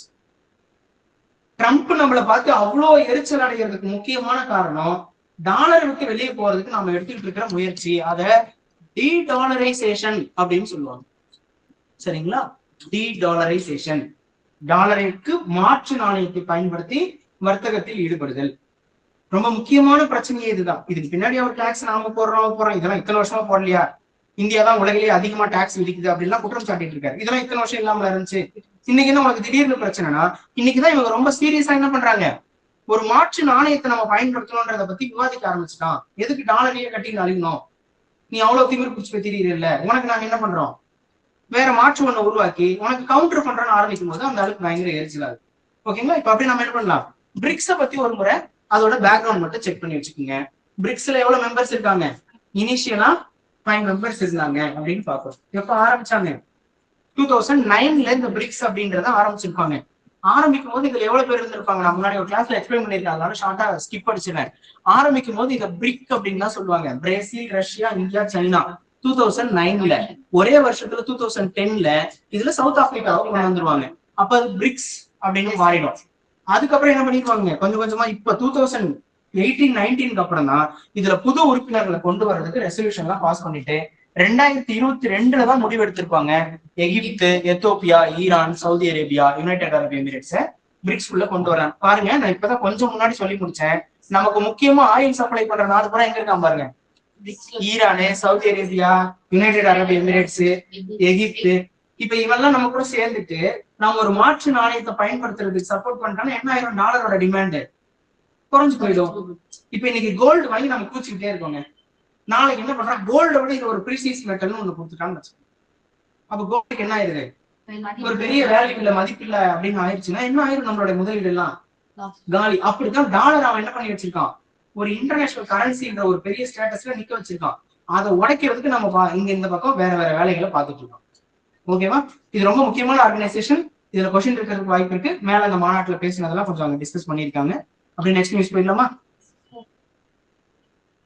அடுத்து பாருங்க, 6வது ஸ்போர்ட்ஸ்ல ஒரு முக்கியமான பாயிண்ட். நான் உங்களுக்கு ஸ்போர்ட்ஸ் பத்தி முன்னாடியும் சொல்லியிருக்கேன், இப்பயும் கொஞ்சம் பாத்துக்குங்க. ஸ்போர்ட்ஸ்ல கொஸ்டின் எப்படி கேக்குறாங்க, 6வது கிராண்ட் ஸ்லாம் வென்றவர் யார் அப்படின்னு கேட்கலாமா? ஃபர்ஸ்ட் பாயிண்ட், அல்கராஸ் அப்படின்றவர் வின் பண்ணியிருக்காரு. அப்போ US open tennis grand slam எங்க நடந்துச்சு, நியூயார்க்ல நடந்துச்சு 2025ல. அதுல டென்னிஸ் போட்டியில் ஆடவர் ஒற்றையரில் ஸ்பெயின் வீரர் கார்லஸ் அல்கராஸ் சாம்பியன் ஆனார். எவ்வளவு கொஸ்டின் கேட்க முடியுங்களா, யாரு சாம்பியன் ஆனார், போட்டி எங்கு நடைபெற்றது, அவர் எந்த நாட்டை சேர்ந்தவர், ஸ்பெயின். ஒரே ஒரு முறை டிஎன்பிசியில், அதுவும் எனக்கு தெரிஞ்ச 6 வருஷத்துக்கு முன்னாடி, யார் 2ஆம் இடம் பெற்றாருன்னு கேட்டிருப்போம். ஓகேங்களா? அப்ப இதுல 2ஆம் இடம் யார் பெற்றாங்களா, இங்க இந்த எல்லோக்குள்ள இருக்கு பாருங்க, சின்னர் அப்படின்னு ஒருத்தர் 2ஆம் இடம் மாற்றிட்டாங்க. அப்ப ஃபர்ஸ்ட் பிரைஸ் வின் பண்ணவங்களுக்கு 44 கோடி பரிசும், 2ஆம் இடம் பெற்றவங்களுக்கு 22 கோடி பிரைஸும் கொடுத்திருக்காங்க. 66 கோடி ரூபாய்க்கு பிரைஸ். டிஎன்பிசில பழைய கொஸ்டின் 7-8 வருஷத்துக்கு முன்னாடி கேட்டிருக்கான், யூஎஸ் ஓபன் டென்னிஸ் போட்டியில வெற்றி பெற்றவருக்கு எவ்வளவு பரிசு வழங்கப்பட்டது அப்படின்னு. அதெல்லாம் பழைய ஃபார்மேட், இப்பெல்லாம் கேட்கறதே இல்லை, இருந்தாலும் சொல்லிடுறேன். கொஸ்டின் இதுக்குள்ள எவ்வளவு தாண்டி கேட்டுற முடியும் அப்படின்றது. அப்ப இதுக்குள்ள அவன் இவ்வளவு எக்ஸ்பிளைன் பண்ணியிருக்காங்க ஒரு பேஜ் முழுக்க. நானே ஃபுல்லா போட முடியாம பாதி மேல கீழே கட் பண்ணி தான் போட்டிருக்கேன். இதுல இவ்வளவு ஃபேக்ட் நமக்கு தேவை கிடையாதுன்ற, இவ்வளவு கதை நம்ம படிக்க வேண்டிய அவசியம் இல்லை. ஃபர்ஸ்ட் பேராகிராஃப்லயே முடிஞ்சு போச்சு. எந்த நாட்டை சேர்ந்தவர், எத்தனையாவது முறையாக கிராண்ட் ஸ்லாம் வென்றிருக்காரு, அல்லது 6 முறை கிராண்ட் ஸ்லாம் வென்ற வீரர் யார், எந்த நாட்டை சேர்ந்தவர், இவ்வளவுதான் ஸ்போர்ட்ஸ்ல கொஸ்டின் மேக்ஸிமம் கேட்க முடியும். ஓகேவா? அதை மட்டும் கொஞ்சம் நல்லா நோட் பண்ணிக்கோங்க. அல்கராஸ் ஸ்பெயின் நாட்டை சேர்ந்தவர், 6வது கிராண்ட் ஸ்லாம் யுஎஸ் ஓபன் டென்னிஸ்ல நியூயார்க் நகரத்தில் நடந்ததுல வாங்கியிருக்காரு. அடுத்து போலாமா? தமிழகத்தில் சுற்றுலா பயணிகள் வருகை 15% அதிகரிப்பு. இங்க ஒரு நியூஸ் இருக்குங்களா? அப்படியே அடுத்த நியூஸையும் பாத்துருங்க. சுற்றுலா பயணிகள் வருகையில் தமிழ்நாடு முதலிடம், மத்திய சுற்றுலா அமைச்சக சென்னை மண்டல உதவி இயக்குனர் ஒரு நியூஸ் அப்படின்னு சொல்லி கொடுத்துருக்காங்களா? இப்ப இந்த 2 நியூஸையும் அப்படியே ஒரு முறை சில முக்கியமான மீன்ஸ் மட்டும் படிச்சுக்கங்க. இது உங்களுக்கு பிரிலிம்ஸுக்கு மெயின்ஸுக்கு 2 இடத்துலயுமே யூஸ் ஆகும். பிரிலிம்ஸுக்கு என்ன, டைரக்ட் கொஸ்டின், இந்தியாவிலேயே அதிகமான சுற்றுலா பயணிகளை கவரக்கூடிய மாநிலம் எது? தமிழ்நாடு. வந்துருச்சுங்களா? எப்படி 2 கேட்டகரி இருக்கும் இதுல. ஒண்ணு டொமஸ்டிக் பேசஞ்சர்ஸ், உள்நாட்டுக்குள்ளேயே. எப்படி சார் உள்நாட்டுக்குள்ள அப்படின்றத புரிஞ்சுக்கணும் அப்படின்னா, எவ்வளவு மக்கள் வந்து காசிக்கு போவான், இங்க ராமேஸ்வரத்துக்கு வருவான். இன்னைக்கு நம்ம பார்க்க முடியல, திருவண்ணாமலைக்கு வர்றவங்க எவ்வளவு பேர் பேரு எங்க இருந்து வர்றாங்க? நிறைய பேரு யூடியூப் நியூஸ் எல்லாம் போட்டு அடி அடிக்கிறாங்க. எல்லா போர்டும் தெலுங்கு ஆயிடுச்சுங்க, தமிழ் போர்டே இல்லைங்க எல்லாம் போட்டு ஓட்டிட்டு இருக்காங்களா? அப்ப இங்க டூரிசம் அப்படின்னு யாரு இப்ப நம்பி இருக்கு இந்த நகரம்? ஆந்திரா பீப்புள், தெலுங்கானா பீப்புள், கர்நாடகா, எல்லா ஸ்டேட்ல இருந்து வராங்க, சுத்தில இருந்து. இப்ப அவங்களை நம்ம வர வேணாம் அப்படின்னு சொல்றதுக்கு இங்க எந்த பாயிண்ட்டுங்க? சும்மா இவங்க அரசியல் பண்றதுக்கு 4 பேர் வெளியே பேசுவான் தான். இவ்வளவு மக்கள் இங்க வந்ததுனாலதான் இங்க இருக்கிற மக்களுக்கு கூடுதல் வருமானம் கிடைக்க ஆரம்பிச்சுது. ஆட்டோ ஓட்டுறவர்ல இருந்து கோவிலுக்கு வெளியே வச்சு சூட வைக்கிறவங்க வரைக்கும் எவ்வளவு பேருக்கு இங்க இன்கம் கிடைக்க ஆரம்பிச்சது இல்ல? அப்ப டூரிசம் அப்படின்றது ஒரு இன்டைரக்ட்லி எம்ப்ளாய்மெண்ட் ஜெனரேஷன் ப்ரோக்ராம் அப்படின்னு பார்த்தோம். ஏன் வந்து ஓடி ஓடி ஓடி கோவில்களை மேம்படுத்துறேன், சில சுற்றுலா பகுதிகளை வளப்படுத்துறேன், அந்த பகுதிக்கு ஏன் அவங்களை வர வைக்கணும், நிறைய பேரை வந்து பார்க்க வைக்கணும் அப்படின்னு கவர்மெண்ட் மெனக்கெட்டுட்டே இருக்காங்கன்னா, டூரிசம் வந்து ஒரு பயங்கரமான எக்கனாமிக் ஆக்டிவிட்டி. இங்க அத்தனை லட்சம் பேருக்கு வேலை வாய்ப்பு கிடைச்சிடும். ஒரு ட்ரைபல் ஃபெஸ்டிவல் அப்படின்னு சொல்லி ஒடிசாவில் நடத்துவாங்க, நேஷனல் ட்ரைபல் ஃபெஸ்டிவல், தேசிய பழங்குடியின திருவிழா. அங்க இந்தியாவில் இருக்க எல்லா பழங்குடியினரையும் கான்ட்ரிபியூட் பண்ண ஒரு டான்ஸ் ஃபெஸ்டிவல் வைக்கிறதுக்கு கவர்மெண்டே முயற்சி எடுத்து கூப்பிட்டு போவாங்க. நீங்க உங்களோட கலாச்சாரம் நடத்தினா அங்க வந்து நடத்தணும்னு சொல்லிட்டு. இதை பாக்குறதுக்கு இந்தியா முழுக்க இருந்து 10 லட்சம் பேர் கிளம்பி ஒடிசாவுக்கு போறான். அப்ப அங்க போய் அந்த டான்ஸ் ஃபெஸ்டிவலை பார்த்துட்டு என்ன பண்ணுவான்? பழங்குடியினர் நிறைய பொருள் உருவாக்கி வச்சிருப்பான், இலை பறிச்சுட்டு வந்திருப்பான், மூலிகை பறிச்சு வச்சிருப்பான், தேன் வச்சிருப்பான். இந்த 10 லட்சம் பேர்ல வெரி லீஸ்ட் ப்ராபபிலிட்டி வெறும் 10,000 பேர் அந்த ப்ராடக்ட்டை பர்ச்சேஸ் பண்ணிட்டுமே அங்க எவ்வளவு பர்ச்சேஸ் நடக்கும்னு பாருங்க. நான் வெறும் 10,000 பேர் சொல்றேன், நிறைய வாங்குவான். அந்த மாதிரி பாக்குறதுலாம் சின்ன சின்ன பொருள்லாம் பழங்குடியினர் உருவாக்குதான் வாங்குவான். அப்போ ஒரு பழங்குடியின திருவிழா நடத்துறதுனால அந்த பழங்குடியின மக்கள் வருஷம் முழுக்க உருவாக்கி விற்கணும்னு வச்சிருந்த பொருட்களை 10 நாள்ல வித்துரும், மறுபடியும் உற்பத்தி பண்ணுவாங்க. அதை நான் போய் போன முறை வாங்கிட்டு வந்த சூப்பரா இருந்துச்சுன்னு அடுத்த முறை சொல்லுவான், அடுத்த முறை இன்னும் 10 பேர் எக்ஸ்ட்ரா வாங்குவான். அப்ப அந்த ஆண்டோட மொத்த வருமானத்துல பழங்குடியின மக்களுக்கு கூடுதல் வருமானம் கிடைக்குதான். இப்படிதான் டூரிசம் டெவலப்மெண்ட் அப்படின்னு புரிஞ்சுக்கணும். இது டொமஸ்டிக் ஃபார்மேட். டெம்பிளுக்கு போறேன், இங்க நம்ம ஊர்ல கபடி போட்டி நடத்துறதை பார்க்க போனேன், ஐபிஎல் பார்க்க போனேன், எல்லாமே டூரிசம் ஆக்டிவிட்டி தான். அடுத்த பாயிண்ட் பாருங்க, இன்டர்நேஷனல் அப்படின்னு சொல்லுவோம். இன்டர்நேஷனல்ல நமக்கு நிறைய வருமானம் இருக்குங்க. இது நீங்க மெயின்ஸ்ல கன்வே பண்றதுக்கான பாயிண்ட். எப்படி சர்வதேச சுற்றுலா வளப்படுத்துறது மூலமா, நான் ஃபர்ஸ்ட் நியூஸ் சொன்ன பாருங்க, ஃபாரெக்ஸ்ன்னு சொல்லி அந்நிய செலாவணி கையிருப்பை அதிகரிக்க முடியும் அப்படின்னு நீங்க இதுக்குள்ள கனெக்ட் பண்ணிக்கலாம். நான் இப்ப யூஎஸ்ல இருந்து இந்தியாவுக்கு டூரிசம் வரேன்னு வச்சுக்கோங்களேன். இப்ப நான் உங்களுக்கு 2 முக்கியமான ஸ்கீம் வந்து இங்க வந்து கனெக்ட் பண்ணி விட்டுறேன். ஒண்ணு, புலம்பெயர் தமிழர்களுக்கான தினம் அப்படின்னு தமிழ்நாடு முதலமைச்சர் தொடங்கினார்னு ஒரு நியூஸ் நான் உங்களுக்கு முன்னாடி சொல்லியிருக்கேன், ஞாபகம் இருக்கா? வேர்களை தேடி திட்டம்னு சொல்லி. அதுல என்ன பண்றாங்க, 200 இளைஞர்களை, தமிழ் வழி இளைஞர்களை வெளியில இருந்து கூப்பிட்டு வந்து தமிழ்நாடு முழுக்க சுத்தி காமிக்கிறாங்கன்னு சொன்னா, அவன் என்ன பண்ணுவான், போயிட்டு தமிழ்நாட்டுக்கு போனேன், எங்க ஊர் அது சூப்பரா இருந்துச்சு, கவர்மெண்ட் எங்களுக்கு சுத்தி காமிச்சாங்கன்னு போய் அங்க 100 பேர்கிட்ட சொன்னான்னு வச்சுக்கோங்க, அவனோட பாக்கெட் மணி எல்லாம் சேர்த்து வச்சுட்டு நம்ம ஊருக்கு சுற்றுலா வருவான்.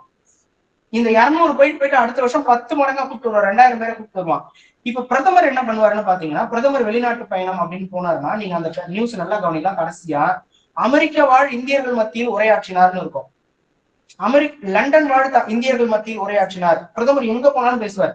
ஆஸ்திரேலியா வாழ் இந்தியர்கள் மத்தியில் உரையாற்றினார். அந்த நியூஸ் கடைசி பேரால படிச்சீங்கன்னா, அங்க இருக்கிற அந்த ஆஸ்திரேலியா வாழ் இந்தியர்களையோ லண்டன் வாழ் இந்தியர்களையோ வருஷத்துக்கு ஒரு முறை இந்தியாவுக்கு வந்துட்டு போங்கன்னு சொன்னாரு அப்படின்னு சொல்லியிருப்பான். அவ்வளவு பாசமா சார், எங்கெல்லாம் கூப்பிட்டு வந்து நீங்க பாத்துட்டு போங்க, எங்களை பாத்துட்டு போங்கன்னு சொல்றீங்க. அது பாசமும் இருக்கு, அதுக்கு பின்னாடி என்ன இருக்கும்? அவன் யூஎஸ்ல இருக்கவன் இந்த சொந்த ஊரை பாக்குறதுக்கு வருஷத்துக்கு ஒரு முறை வந்தான்னா மினிமம் பாத்துக்கலாம் ஒரு $1000 அங்க இருந்து அவங்க எடுத்துன்னு வரணும். $1000 இந்தியன் ருப்பியோட மதிப்பு என்ன இன்னைக்கு? 80,000 ரூபாய். இங்க எடுத்துட்டு வந்து நம்ம ஃப்ரெண்ட்ஸுக்கு பாட்டில் கொடுக்கறதுல இருந்து கோடாலி தைலம் கொடுக்குற வரைக்கும் இந்த $1000 என்னங்க செலவு பண்ணிருவான். ஆனா இந்த $1000 கொண்டு போய் மார்க்கெட்ல செலவு பண்ணுவானா? ஏர்போர்ட்லயே ஃபாரின் கரன்சி எக்ஸ்சேஞ்சுன்னு ஒரு கவுண்டர் இருக்கும். அங்க $1000 கொடுத்துட்டு இந்தியன் கரன்சியை வாங்கி வந்துருவான். 80,000 வெளியே வாங்கி வந்து புறத்தையும் செலவு பண்ணிட்டு போயிடுவான். கேப் டிரைவர்ல இருந்து ஹோட்டல்ல கொடுத்ததுல இருந்து டிப்ஸ் கொடுத்ததுல இருந்து சாப்பிட்டதுல இருந்து பொறி உண்டை வாங்கினது வரைக்கும் எல்லாத்தையும் என்ன பண்ணிடுவான்? செலவு பண்ணிட்டு மறுபடியும் கிளம்பி போயிடுவான்.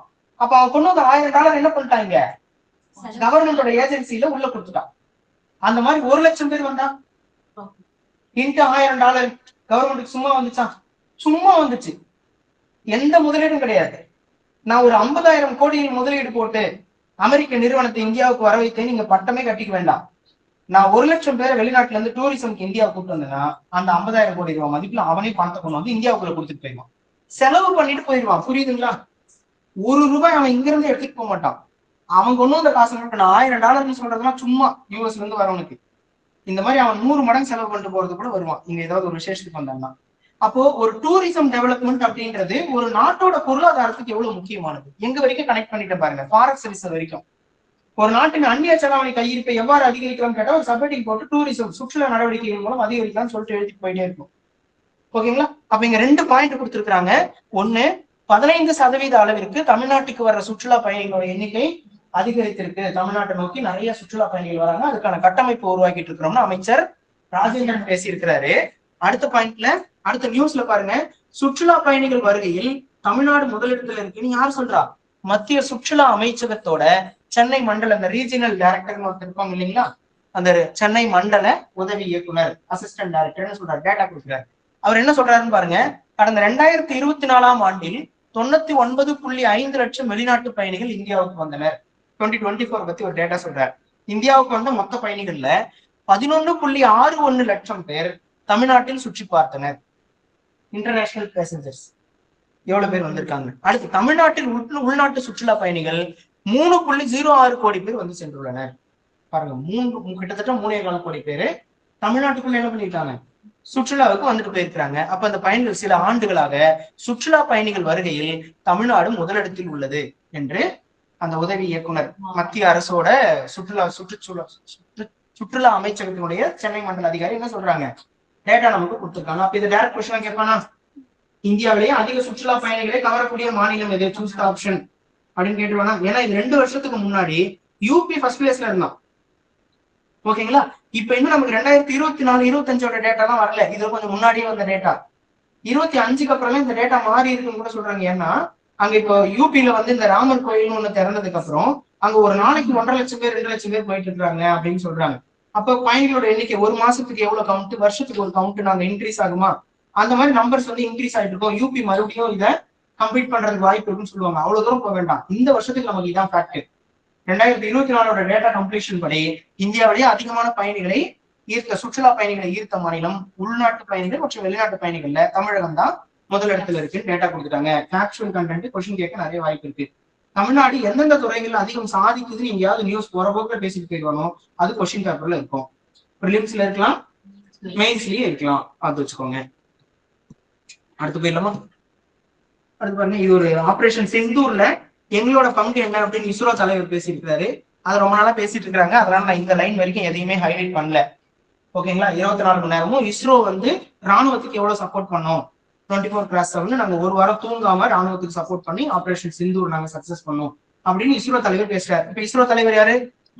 நாராயணன். ஒரு ஃபேக்ட் கிடைச்சிருச்சா? அவர் இதுக்கப்புறம் என்ன பேசுறாருன்னு பாருங்க. ஃபியூச்சர் ப்ராஜெக்ட பத்தி பேச ஆரம்பிச்சிட்டாரு. நம்ம நிறைய முறை டிஸ்கஸ் பண்ண ஃபேக்ட் தான், ஒரு முறை ரிமைண்ட் பண்ணி விடுறாருன்னு பாத்துக்கணும். என்ன சொல்றாரு? 2027 ஆண்டுக்குள் இந்திய வீரர்கள் விண்வெளிக்கு அனுப்பும் ககன்யான் திட்டம். ஓகேவா? First point. 7700 கள பரிசோதனைகளை மேற்கொண்டுட்டோம். இந்த நம்பர்லாம் தேவையில்லை. அவர் நாளைக்கு 7701 கூட மாத்திடுவாரு. நிறைவு செய்துள்ளோம். மேலும் 2300 பரிசோதனைகளுக்கு திட்டமிட்டுள்ளோம். 2035 ஆண்டுக்குள்ள என்ன பண்ண போறோம்? சொந்த விண்வெளி நிலையத்தை கட்ட போறோம். போன வாரமோ அதுக்கு முன்னாடி வாரமோ உங்களுக்கு சொன்ன, அதுக்கு பேர் என்ன? பாரதிய அந்தரிக்ஷ் அப்படின்ற விண்வெளி மையத்தை 2035க்குள்ள கட்ட போறோம். விண்வெளி மையத்தை கட்டி முடிச்சதுக்கு அப்புறம் என்ன பண்ண போறோம்? 2040 ஆண்டுக்குள்ள, சொல்லுங்க, அங்க இருக்கு அண்டர்லைன் போட்ட, நிலாவை கால் பதிக்க போறோம். இந்திய விண்வெளி வீரர்கள் நிலவில் தரையிறங்குவதற்கான இலக்கு வருடம் என்ன? 2040. இந்திய விண்வெளி ஆய்வு மையத்தை கட்டி முடிக்கிறதுக்கான இலக்கு வருடம் 2035. அந்த மிஷன் அங்க போய் கட்டி முடிக்கிறதுக்கு நம்ம இப்போ பிரைமரிலி நம்ம செய்ய போற 2027 பண்ண போற திட்டத்துக்கு பேர் என்ன? ககன்யான். ஓகேங்களா? இதெல்லாம் கொஞ்சம் பாத்துக்கோங்க. பிரிலிம்ஸ் மெயின்ஸ் ரெண்டுக்குமே ரொம்ப இம்பார்ட்டன்ட். இந்த இஸ்ரோவோட சமீபத்திய விண்வெளி ஆய்வு திட்டங்கள் அல்லது எதிர்கால திட்டங்கள் எப்படினாலும் கொஸ்டின் கேட்போம். மெயின்ஸ்க்குலாம் ரொம்ப இம்பார்ட்டன்ட் இது. அடுத்து போயிடலாமா? அடுத்துங்க, இந்தியா சீனா நட்புறவு ஆசியான் நாடுகளுக்கு பங்களிக்கும் அப்படின்னு சிங்கப்பூர் அமைச்சர் சொல்லிட்டார். அப்படியே அதை ஃபுல்லா பார்த்துப்போம். ஓகேங்களா? இதுக்குள்ள ஒரு பாயிண்ட் மட்டும் வரும் பாருங்க. இந்நாடுகளுக்கு இடையே தடையற்ற வர்த்தக இந்தியாவுடனான தடையற்ற வர்த்தக ஒப்பந்தம் 2005 சிங்கப்பூர் மேற்கொண்டது. இரு நாடுகளுக்கிடையே 60 ஆண்டுகள் தூதரக உறவும் 20 ஆண்டுகள் விரிவான பொருளாதார ஒத்துழைப்பும் தொடர்வதை நிகழாண்டு பிரிக்கின்றது அப்படின்லாம் சொல்றோமா? தடையற்ற வர்த்தக ஒப்பந்தம்னா என்ன சொன்னேன்? ஃப்ரீ ட்ரேட் அக்ரிமெண்ட் அப்படின்னு சொல்லுவாங்க. ஃப்ரீ ட்ரேட் அக்ரிமெண்ட் என்ன? அதான் சார் தடையற்ற வர்த்தகம். அப்படியா? என்ன ஃப்ரீ ட்ரேட் அக்ரிமெண்ட் தான்? சொல்லுங்க. டாக்ஸ் இருக்காது சார். Very good. 2 கண்ட்ரி இந்தியாவும் சிங்கப்பூரும் இருக்கும் அப்படின்னா இங்கிருந்து எவ்வளவு கூட்ஸ் வேணா சிங்கப்பூருக்கு, சிங்கப்பூர்ல இருந்து எவ்வளவு கூட்ஸ் வேணா இங்கிருந்து எவ்வளவு இன்வெஸ்ட்மெண்ட் வேணாலும் சிங்கப்பூருக்கு, சிங்கப்பூர்ல இருந்து எவ்வளவு இன்வெஸ்ட்மெண்ட் வேணாலும் இந்தியாவுக்கு அப்படின்னு இந்த 2 ஆக்டிவிட்டிஸ்குள்ளேயும் பரஸ்பரம் யாருமே டாக்ஸ் விதிச்சுக்க மாட்டாங்க. அப்ப என்ன ஆயிரும்? நான் அன்னைக்கு சொல்லியிருக்கேன், நிறைய முறை சொல்லியிருக்கேன். இந்தியாவுக்குள்ள இப்ப வழக்கமா 100 கூட்ஸ் தான் நான் வந்து உற்பத்தி பண்ணுவேன். ஏதோ ஒரு பொருள் உற்பத்தி பண்றேன். திடீர்னு சிங்கப்பூர்ல இருந்து ஒரு 50 கூட்ஸ் ஆர்டர் கேட்கலாம். இந்த 50 பொருள் இங்க அனுப்பி விட்டுட்டேன். இங்க ஆனா 100 தேவை இருக்கும். அப்ப என்ன ஆகணும்? கண்டிப்பா 50 உற்பத்தி பண்ணி ஆகணும். அப்ப இங்க மார்க்கெட்ல 2 பேர் எக்ஸ்ட்ரா வேலைக்கு சேர்க்கணும். ஒரு 4 மிஷின் எக்ஸ்ட்ரா வாங்கி போடணும். அப்ப 50 பொருள் எக்ஸ்ட்ரா உற்பத்தி பண்ணி ஆகணுமா? இந்தியாவுக்குள்ள வருமானம் அதிகரிக்குமா? இதே கான்செப்ட் சிங்கப்பூருக்கு இருக்குமா? அப்ப 2 பேரும் பரஸ்பரம் எப்போ கையெழுத்து போட்டுட்டானா? 2005லயே வர்த்தக ஒப்பந்தத்துல, தடையற்ற வர்த்தக ஒப்பந்தத்துல கையெழுத்து போட்டுட்டேன் அப்படின்னு சொல்றாங்க. இப்ப இதுல ஒரு பாயிண்ட் மட்டும் நீங்க என்ன பண்றீங்க? செக் பண்றீங்க. இந்தியாவில் அந்நிய முதலீடுகளை மேற்கொள்வதில் FDI அப்படின்னு சொல்லுவாங்க. நாங்க சொன்னது FTA, foreign trade free trade agreement. இங்க நான் சொல்றது ஃபாரின் டைரக்ட் இன்வெஸ்ட்மெண்ட், அந்நிய நேரடி முதலீடுன்னு சொல்றேன். அந்நிய நேரடி முதலீட்டில் இந்தியாவுக்கு அதிக முதலீடுகளை கொண்டு வந்த நாடுகள்ல முதலிடத்துல எதுல இருக்கு?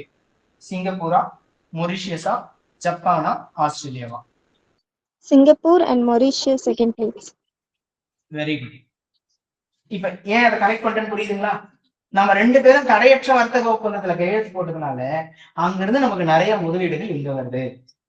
இங்க இருந்து நாம அந்த முதலீடு கொடுக்குறோம். அப்போ ஒட்டுமொத்தமா ஒரு குறிப்பிட்ட நாட்களுக்குள்ள எந்த நாட்டுல இருந்து நமக்கு அதிகமான முதலீடு வந்துச்சுன்றதையும் கொஸ்டின் கேட்கலாம் டிஎன்பிசி. அப்ப ஃபாரின் டைரக்ட் இன்வெஸ்ட்மெண்ட்ல அதிகமான முதலீடு எங்க இருந்து வந்திருக்கு? சிங்கப்பூர்ல வந்திருக்கு. கொஞ்சம் மைனூட் டிஃபரன்ஸ்ல கீழே மொரிஷியஸ் இருப்பான் 2வது இடத்துல. சரிங்க, பதன சொன்னாங்க. 2வது பிளேஸ்ல மொரிஷியஸ், ஃபர்ஸ்ட் பிளேஸ்ல சிங்கப்பூர் அப்படின்னு சொல்லியிருப்பாங்க. அப்ப அந்த 2 கண்ட்ரியும் கொஞ்சம் தெரிஞ்சு வச்சுக்கோங்க. நேத்து மொரிஷியஸினுடைய அதிபர், நம்ம அடுத்த வாரத்தை கரண்ட் அஃபேர்ஸ்ல மேபி பார்க்கலாம்னு நினைக்கிறேன். இன்னைக்கு பேப்பர்ல எடுத்துக்கலாம்னு தெரியல, இன்னைக்கு பேப்பர் தான் நினைக்கிறேன். மொரிஷியஸினுடைய அதிபர் வந்து இங்க காசிக்கு வந்திருக்காரு, வாரணாசிக்கு வந்திருக்காரு. பிரதமர் அவங்களை பார்த்திருக்காங்க. இங்க வந்து நிறைய இதெல்லாம் பண்ணி அக்ரிமெண்ட் எல்லாம் போட்டு கையெழுத்து எல்லாம் போட்டிருக்காங்க. அப்ப சார் இந்த சிங்கப்பூர் மொரிஷியஸ் 2மே ரொம்ப குட்டியான நாடுகள். ஓகேங்களா? இவன் எப்படி சார் அதிகமான முதலீடு இங்க கொண்டு வரான் அப்படின்னு பார்த்தா இதுக்கு பின்னாடி நிறைய சில தப்பான நடவடிக்கைகள் இருக்கும். அது என்ன தப்பான நடவடிக்கை? ஒரு கம்பெனி தொடங்குறவன் என்ன பண்ணிடுவான்? அவன் யூஎஸ் கம்பெனியா இருப்பான். யூஎஸ்ல இருந்து இந்தியாவுக்கு வந்து நீங்க கம்பெனி தொடங்க போறேன்னா, நீ 100 கோடி ரூபாய் முதலீடு பண்ண போறேன்னா எனக்கு GST 5 கோடி ரூபாய் கட்டிடுன்னு கவர்மெண்ட் கேட்பான். அப்ப அவன் எவ்வளவு எடுத்துட்டு வரணும்? 105 கோடியா எடுத்துட்டு வரணும். அது ஏன் மொரிஷியஸ்ல இருந்து வந்தான்னா இந்த 5 கோடி ரூபாய் கட்ட வேண்டியது இல்லை. இவன் இந்த 5 கோடி, நான் வந்து 100 கோடின்றதுலாம் வெரி வெரி லீஸ்ட் அமௌண்ட் நான் சொல்றேன். 10,000 கோடி 20,000 கோடின்னு பேசுவாங்க. நான் 5% GST சொல்றேன். அவன் 30% கூட விதிப்பான். ஏன்னா கேபிட்டல் டாக்ஸ் அது எவ்வளவு பர்சன்ட் வேணா இருக்கலாம். அப்ப அவ்வளவு பெரிய அமௌண்ட் கொண்டு வரும்போது இவன் என்ன பண்ணுவான்? இந்த 5 கோடி வச்சு சொல்றேனே, இவனுக்கு எதுக்கு 5 கோடி எக்ஸ்ட்ரா டாக்ஸ் பண்ணணும்? போய் அங்க இருந்து யூஎஸ்ல இருந்து பிளைட் பிடிச்சி என்ன பண்ணுவான்? மொரிஷியஸ்ல போய் இறங்கிப்பான்.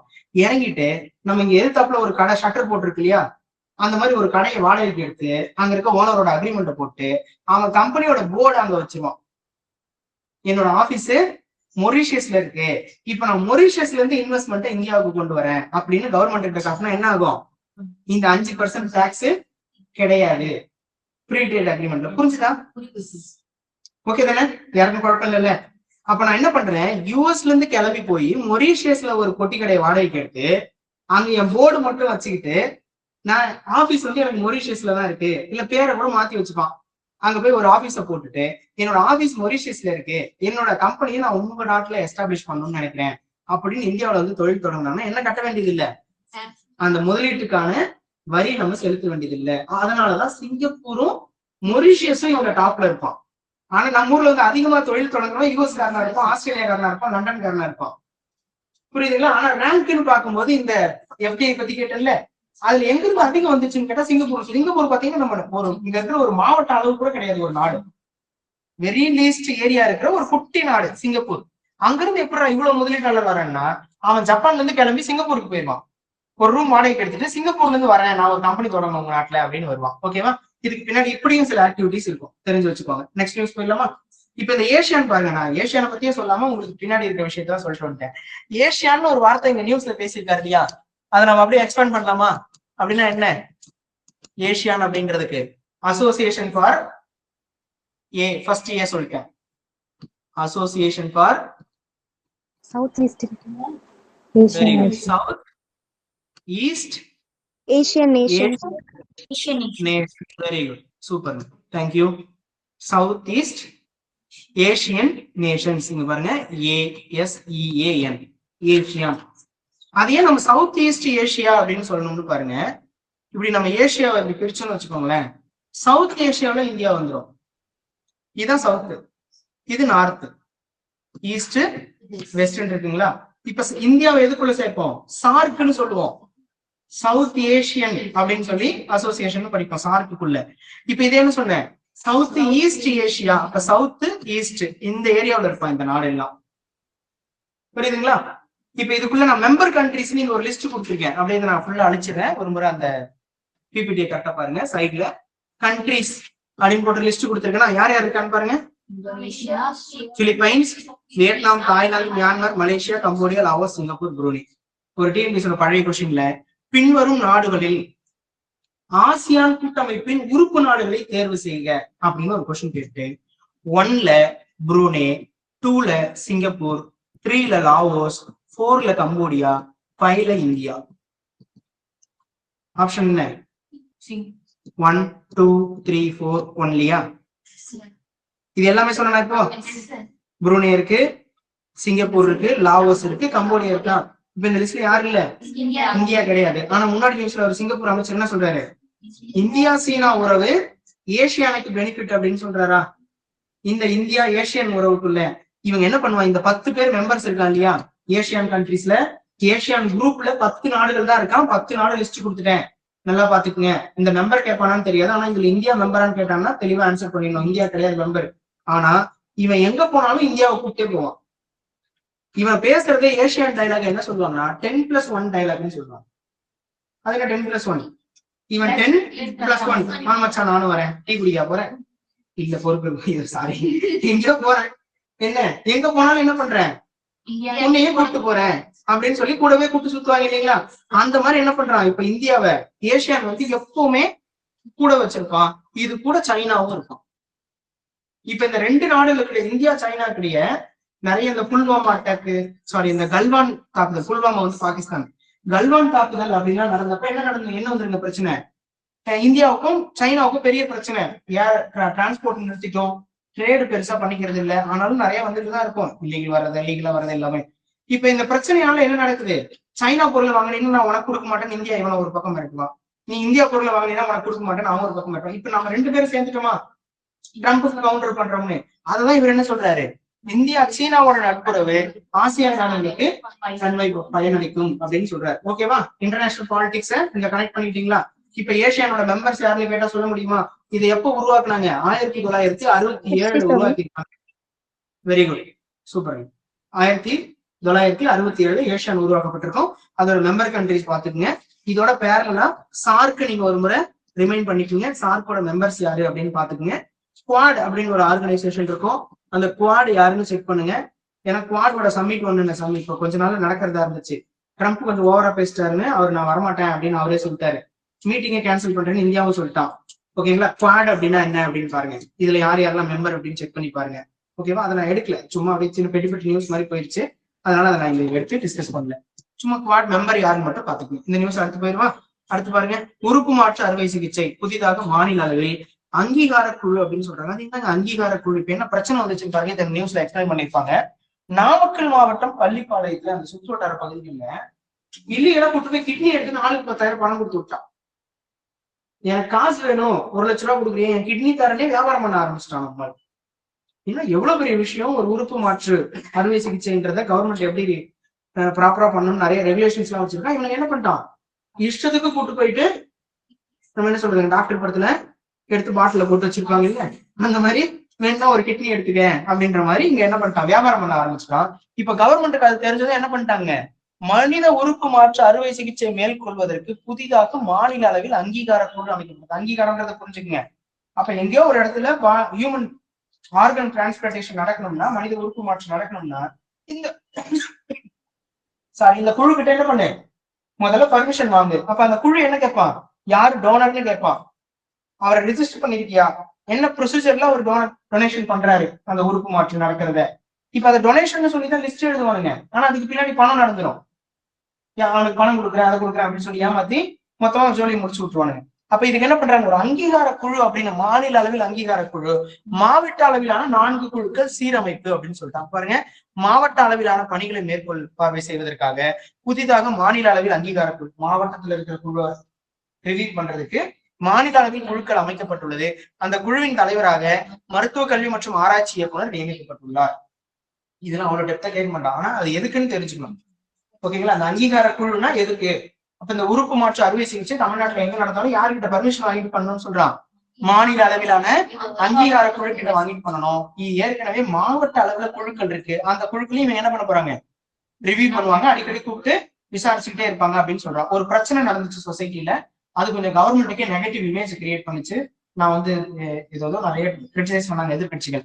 உறுப்புகளை வித்து வாழ வேண்டிய சூழ்நிலையில தான் தமிழ்நாட்டை வச்சிருக்கீங்களா அப்படின்ற மாதிரி எதிர்கட்சிகள் கிரிட்டிசைஸ் பண்ணி இதை பெரிய இஷ்யூ ஆக்கிட்டாங்க. உடனே கவர்மெண்ட் என்ன பண்றாங்க, ரெகுலேட் பண்றதுக்கு ஒரு கமிட்டியை கிரியேட் பண்றான். அந்த கமிட்டி என்ன அப்படின்றத தெரிஞ்சு வச்சுக்கோங்க. சொல்லுங்க. ஓகே,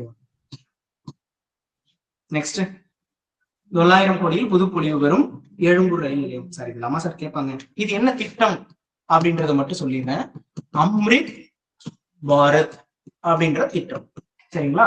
அம்ரித் பாரத் திட்டத்தின் கீழ் நீங்க எங்கேயாவது ஒரு லைன்ல மெயின்டைன் சொல்லியிருக்காங்க அப்படின்னு தெரியல, அது கொஞ்சம் கவனி. இந்த ரயில்வே ஸ்டேஷன்ஸ் எல்லாம் தமிழ்நாட்டுல நிறைய ஸ்டேஷன்ஸ் வந்து டெவலப் பண்ணிட்டு இருக்காங்க. இப்போ போன மாசமும் அதுக்கு முந்தின மாசமும் நினைக்கிறேன், திருவண்ணாமலை ரயில்வே ஸ்டேஷன் கூட அப்படிதான் திறந்து வச்சாங்க. அம்ரித் பாரத் திட்டத்தின் கீழ் புதுப்பொலிவுடன் திறந்து வைக்கப்பட்ட ரயில் நிலையங்கள் அப்படின்னு சொல்லி திறந்து வச்சிருக்கிறாங்க. இப்போ மேல இருக்க ஸ்கீம் புரிஞ்சு ஓகே தானே, ஹெட்டிங் புரிஞ்சிருச்சா? 9,000 கோடியில் அம்ரித் பாரத் திட்டத்தின் கீழ் ரயில் நிலையங்கள் புனரமைக்கப்படுகின்றன இந்த அப்படின்றத புரிஞ்சுக்கிட்டோம். இங்க சும்மா இந்த எல்லோல இருக்கிறதெல்லாம் படிங்க. இந்த எக்மோர் ரயில்வே ஸ்டேஷனை பத்தி ஒரு சில கதை கொடுத்துக்கலாம், ஒரு சில ஃபேக்ட் நம்ம சும்மா தெரிஞ்சுக்கிற மாதிரி இருந்துச்சு. ரயில்வே முனையமாக உள்ளது. ஹென்றி இர்வின் என்னும் ஆங்கிலேயரால் இந்த எக்மோர் ரயில்வே ஸ்டேஷனை 1906ஆம் ஆண்டில் தொடங்கி 1908ஆம் ஆண்டில் கட்டப்பட்டது. அன்னைக்கு மதிப்பீட்டுக்கு 1908ல 17 லட்சம் ரூபாய் மதிப்பீட்டுல கட்டி முடிச்சிருக்காங்க. சும்மா ஒரு ஹிஸ்டரி. எக்மோர் ரயில்வே ஸ்டேஷன் எப்போ தொடங்கப்பட்டது, இது கட்டப்பட்டது, யார் அதை கட்டினவரு, ஹென்றி இர்வின் அப்படின்னு ஒருத்தர். ஓகேங்களா? அடுத்து சுமார் 1.35 லட்சம் சதுர மீட்டர் பரப்பளவில் இந்த நிலையம் இந்தோ சராசனி, அந்த ஆர்கிடெக்சரோட பேர், அந்த ஆர்கிடெக்சர் டைப்னு சொல்லுவோம் இல்லைங்களா, நம்ம கலை கட்டிட பாணிலாம் படிப்போம்ல, அந்த மாதிரி அது ஒரு அந்த கட்டிடக்கலையோட அந்த நேம் இந்தோ சராசனி அப்படின்ற ஆர்கிடெக்சர் ஃபார்மேட்ல கட்டியிருக்காங்க அப்படின்னு ஒரு சில பாயிண்ட் கொடுத்திருந்தாங்க.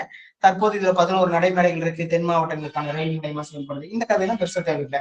ஒரு ப்ரோக்ராம் இங்க இருக்க நம்ம ஒரு ரொம்ப முக்கியமான தமிழ்நாட்டோட ரொம்ப அதிகமான பயணிகளை கையாளக்கூடிய ஒரு ரயில்வே நிலையம் எழும்பூர் ரயில் நிலையம்னு சொல்லுவாங்க. அந்த ரயில் நிலையத்தை அம்ரித் பாரத் திட்டத்துக்கு கீழே 9,000 கோடியில மத்திய அரசு புதுப்பிச்சு கட்டிட்டு இருக்கிறான். புது மாடல் எப்படி இருக்கும், பழைய மாடல் எப்படி இருக்கும், கூட்டணும் போட்டிருக்கான். அதுல அந்த எக்மோர் ஸ்டேஷனோட ஒரு சின்ன ஹிஸ்டரி. ஹென்றி இர்வின் அப்படின்னு ஒருத்தர் 1906-08க்குள்ள 17 லட்சம் ரூபாய் மதிப்பீட்டுல கட்டி முடிச்சாரு. இந்தோ சராசனை கட்டமைப்புல அது கட்டடக்கலையில கட்டப்பட்டிருக்கு, அவ்வளவுதான். ஓகேவா? நெக்ஸ்ட் பாருங்க, ரொம்ப முக்கியம் இதுவும். வேளாண் விளைபொருட்கள் மதிப்பு கூட்டல். இது உங்களுக்கு நான் ஏற்கனவே ஒரு முறை சொல்லியிருக்கேன்னு நினைக்கிறேன். அது என்ன மதிப்பு கூட்டல்னா என்னங்க?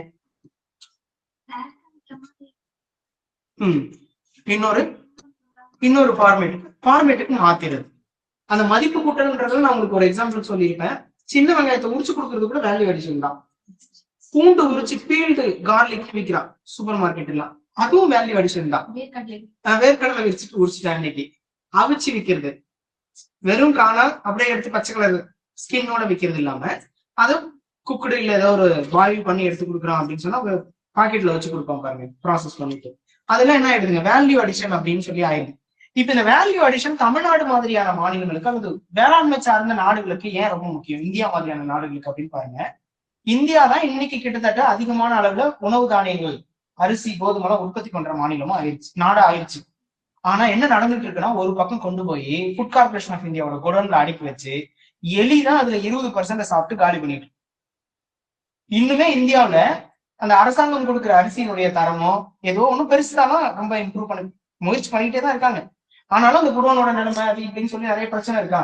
இப்ப இதை கொண்டு போய் ஒவ்வொரு விவசாயியும் நெல்லு விளைஞ்சதும் காஞ்சி அடிச்சு எடுத்து கொண்டு போய் கமிட்டியில போட்டுறாம அந்த நெல்லை என்ன பண்ணலாம், இவரே வேற ஒரு ஃபார்மேட் அரிசியா மாத்தி அந்த அரிசி இவரே சொந்த அரிசிய ஒரு ப்ராசஸ் ஸ்டெப் நடந்து முடிஞ்சு இங்கே ஒருத்தர் பக்கத்துலயே அதை என்ன பண்றாரு, ஒரு மாவா மாத்தி கொடுத்து அந்த மாவு கூட கொஞ்சம் சோம்பு சீரகம் எல்லாம் போட்டு புழிஞ்சு முறுக்கா எடுத்து வேல்யூ அடிஷன் நடந்துகிட்டே இருக்கான்.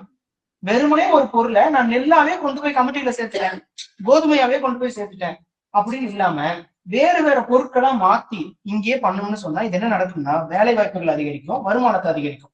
இததான் என்ன கான்செப்ட் சொல்லுவாங்கன்னா அக்ரோ பேஸ்ட் இண்டஸ்ட்ரின்னு சொல்லுவாங்க.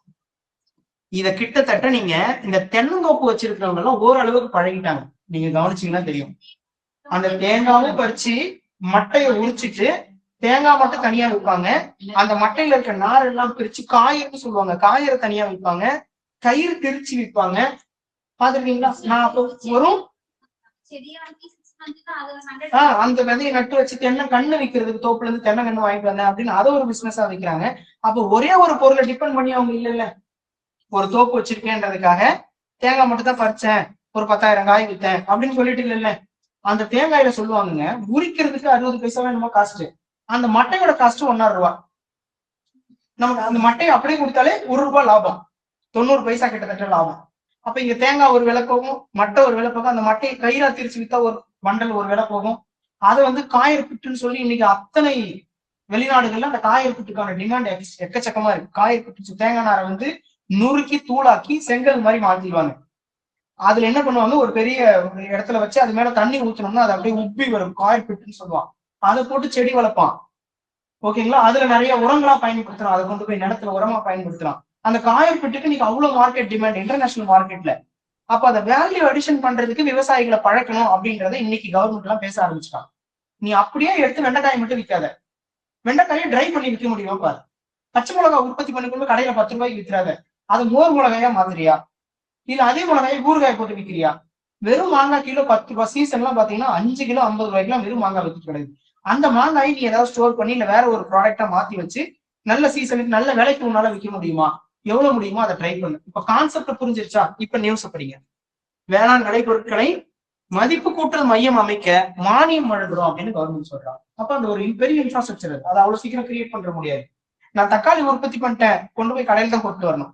அவன் விலை கம்மியா கொடுக்குறான் இல்ல வாங்க மாட்டேன்னு சொல்லிட்டானா ரோட்ல தான் கொட்டிட்டு வரணும். நான் வச்சிருக்க முடியாது, அழுகி போனா இதாயிடும். அப்ப நான் தக்காளி என்ன பண்றேன், அரைச்சி சாஸ் மேக்கிங் கம்பெனியா நான் உருவாக்கிக்கிறேன்னு சொன்னா அந்த மிஷின் அவ்வளவு சீக்கிரம் வாங்க முடியாது.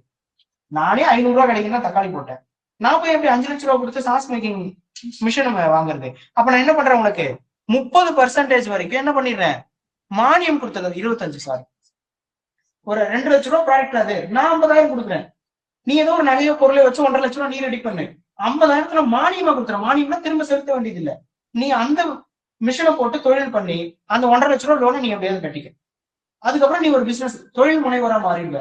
அப்ப என்ன நடக்குங்க, அக்ரோ பேஸ்ட் இண்டஸ்ட்ரி அப்படின்றத விவசாயி தன்னிச்சையாவே என்ன பண்ணிடுவாரு, ஒரு தொழிற்சாலை நடவடிக்கைக்குள்ள நுழைஞ்சிருவாரு. எப்பவுமே வேளாண்மை நடவடிக்கையை விடவும் தொழிற்சாலை சார்ந்த பணிகள்ல தான் வருமானம் ஜாஸ்தியா கிடைக்கும், அந்த செகண்ட் இன்கம் அப்படின்னு சொல்றதுல. அப்ப விவசாயி என்ன பண்ணிடலாம், கொஞ்சம் கொஞ்சமா அதிக செல்வம் வர்றதுக்கான வழியை நோக்கி நகர்த்தி விட்டுடலாம். இதுதான் இந்த முக்கியமான கான்செப்ட். இது அப்படியே ஒரு முறை படிச்சு பாருங்க. இது மெயின்ஸ்ல அதிகம் ரிஃப்ளெக்ட் ஆகலாம், வாய்ப்பு அதிகமா இருக்கு. எப்படி விவசாயியின் வருமானத்தை அதிகரிப்பதற்கு மாநில அரசு முயற்சிகளை மேற்கொண்டு வருகின்றது. What are the initiative taken by Tamil Nadu government to improve or increase the farmers income அப்படின்னு கேட்டுருவோம். அப்ப என்ன முயற்சி எடுத்துட்டு இருக்கிறோம் அப்படிங்கறது இதை வச்சு நீங்க எழுதி முடிச்சிடலாம். அப்ப எத்தனை % சப்சிடி கொடுக்குறாங்க அப்படிங்கறத படிச்சு பாத்துக்கோங்க. அரசு இதுக்கு திட்டமிட்டு இருக்கிறாங்களா? மதிப்பூட்டு மையம் அமைக்கிறதுக்கு, பெண்கள், தொழில் வளர்ச்சியில் பின்தங்கியுள்ள வட்டாரங்களில், முக்கியமா புரியுதுங்களா? அப்ப இங்க ஒரு சில மாவட்டங்கள் எடுத்துக்கிட்டீங்கன்னா, இப்ப கோயம்புத்தூர் பெல்ட், ஈரோடு பெல்ட்னு சொல்லுவாங்க. இந்த பக்கம் காஞ்சிபுரம், செங்கல்பட்டு இந்த ஏரியாலாம் பாத்தீங்கன்னா பயங்கரமா தொழிற்சாலைகள் வளர்ந்துருச்சு. அங்கிருந்து 30 கிலோமீட்டர் தள்ளி இருக்க திருவண்ணாமலையில தொழில் வளர்ச்சியே கிடையாது. முழுவதுமா விவசாயத்தையும் இங்க இருக்கிற லோக்கல் எம்ப்ளாய்மெண்ட்டையும் நம்பியிருக்காங்க. இங்க இருந்து லட்சக்கணக்கான மக்கள் பெங்களூருக்கும் சென்னைக்கும் தான் வேலைக்கு போறாங்க, தர்மபுரி. அப்ப இந்த மாதிரி பகுதிகள் என்ன பண்ண, அதான் சொல்றேன். என்ன சொல்றேன், பின்தங்கியுள்ள வட்டாரங்களில் தொடங்கப்படுவதற்கு நம்ம என்ன பண்றோம், தொழில்கள். ஆதி திராவிடர் மற்றும் பழங்குடியினருக்கு கூடுதலாக 10%, ஏன்னா மொத்தம் 35% மானியம் கொடுக்குறேன் அப்படின்னு சொல்றான். சாரி, அமைச்சர் சொல்றாரு, நான் ஸ்கீம் பத்தி அப்படியே ஃப்ளோல சொல்லிட்டேன், சாரி. ஓகேங்களா? 35% மானியம் வழங்கப்படும். அதாவது பயனாளிக்கு அதிகபட்சமாக 1.5 கோடி வரைக்கும் கொடுப்பாங்க. பாருங்க, மேல அவரு எஸ்டிமேட் சொன்னார்ல, 10 கோடி வரையிலான செலவில் அமைக்கப்படும் வேளாண் பொருட்கள் மதிப்பு கூட்டுதல், இந்த மாதிரியான திட்டங்களுக்கு உன்னோட ப்ரோக்ராம் 10 கோடியா இருந்ததுன்னா நான் 1.5 கோடி கொடுப்பேன். உன்னோட ப்ரோக்ராம் 1 கோடியா இருந்தா எவ்வளவு கொடுப்பேன்? 35%, 35 லட்சம் கொடுப்பேன். பெரிய அமௌண்டா இருந்தா நான் கொஞ்சம் கம்மியா கான்ட்ரிபியூட் பண்றேன். நீ 10 கோடி ரூபாய் லோன் வாங்க போறவனுக்கு எதுக்கு நான் அவ்வளவு கொடுப்பேன்? அதான கான்செப்ட். அப்ப நம்ம யாரு பெருசா சப்போர்ட் பண்ணோம்? இந்த கம்மியான அமௌண்ட்டே இல்லாத இருக்கிறவங்களுக்கு தான் நம்ம நிறைய சப்போர்ட் பண்ணோம். என்கிட்ட 10 லட்சம் கூட இல்லைங்க, நான் 3 லட்சம் கொடுக்குறேன், நீ 6 லட்சத்தை ரெடி பண்ணு. அப்ப அவங்களுக்கு நிறைய கொடுக்குறேன். நீ அமௌண்ட் அதிகமா போடுற, முதலீடு அதிகமா வைக்கிறேன்னா நான் உனக்கு கொஞ்சம் 1.5 கோடி ரூபாய் வரைக்கும் கொடுத்து முடிச்சிருக்கேன். புரியுதுங்களா? நீங்க ஸ்கீம் கொஞ்சம் படிச்சு பாத்துக்கங்க, நிறைய தேவைப்படும். அடுத்தது, மன்மோகன் சிங்குக்கு ஒரு PV நரசிம்மராவ் விருது அப்படின்னு ஒண்ணு கொடுக்குறாங்க, பொருளாதார விருது அப்படின்னு சொல்லி. இது ஒரு ஏதோ ட்ரஸ்ட்ல கொடுக்குறாங்க. ஓகேங்களா? தில்லியில் நடைபெற்ற நிகழ்ச்சியில் மோகன் சிங் சார்பில் அவரின் மனைவி மன்மோகன் சிங் சார்பில் வாங்கினாங்க அப்படின்னு சொல்றாங்க. இது ஏதோ ஒரு ட்ரஸ்ட் தாங்க. இது ஹைதராபாத்தில் உள்ள நரசிம்மராவ் நினைவு அறக்கட்டளை. அங்க படிச்சா இங்க வந்துருச்சு. ஹைதராபாத்தில் உள்ள நரசிம்மராவ் நினைவு அறக்கட்டளை சார்பில் இந்த விருது வழங்கப்பட்டுள்ளது அப்படின்னு சொல்றாங்க. ஏன் நரசிம்மராவ் பேர்ல பொருளாதார விருது கொடுக்கணும்? எக்கனாமிக் படிச்சீங்கல்ல, என்ன காரணம்? Very good.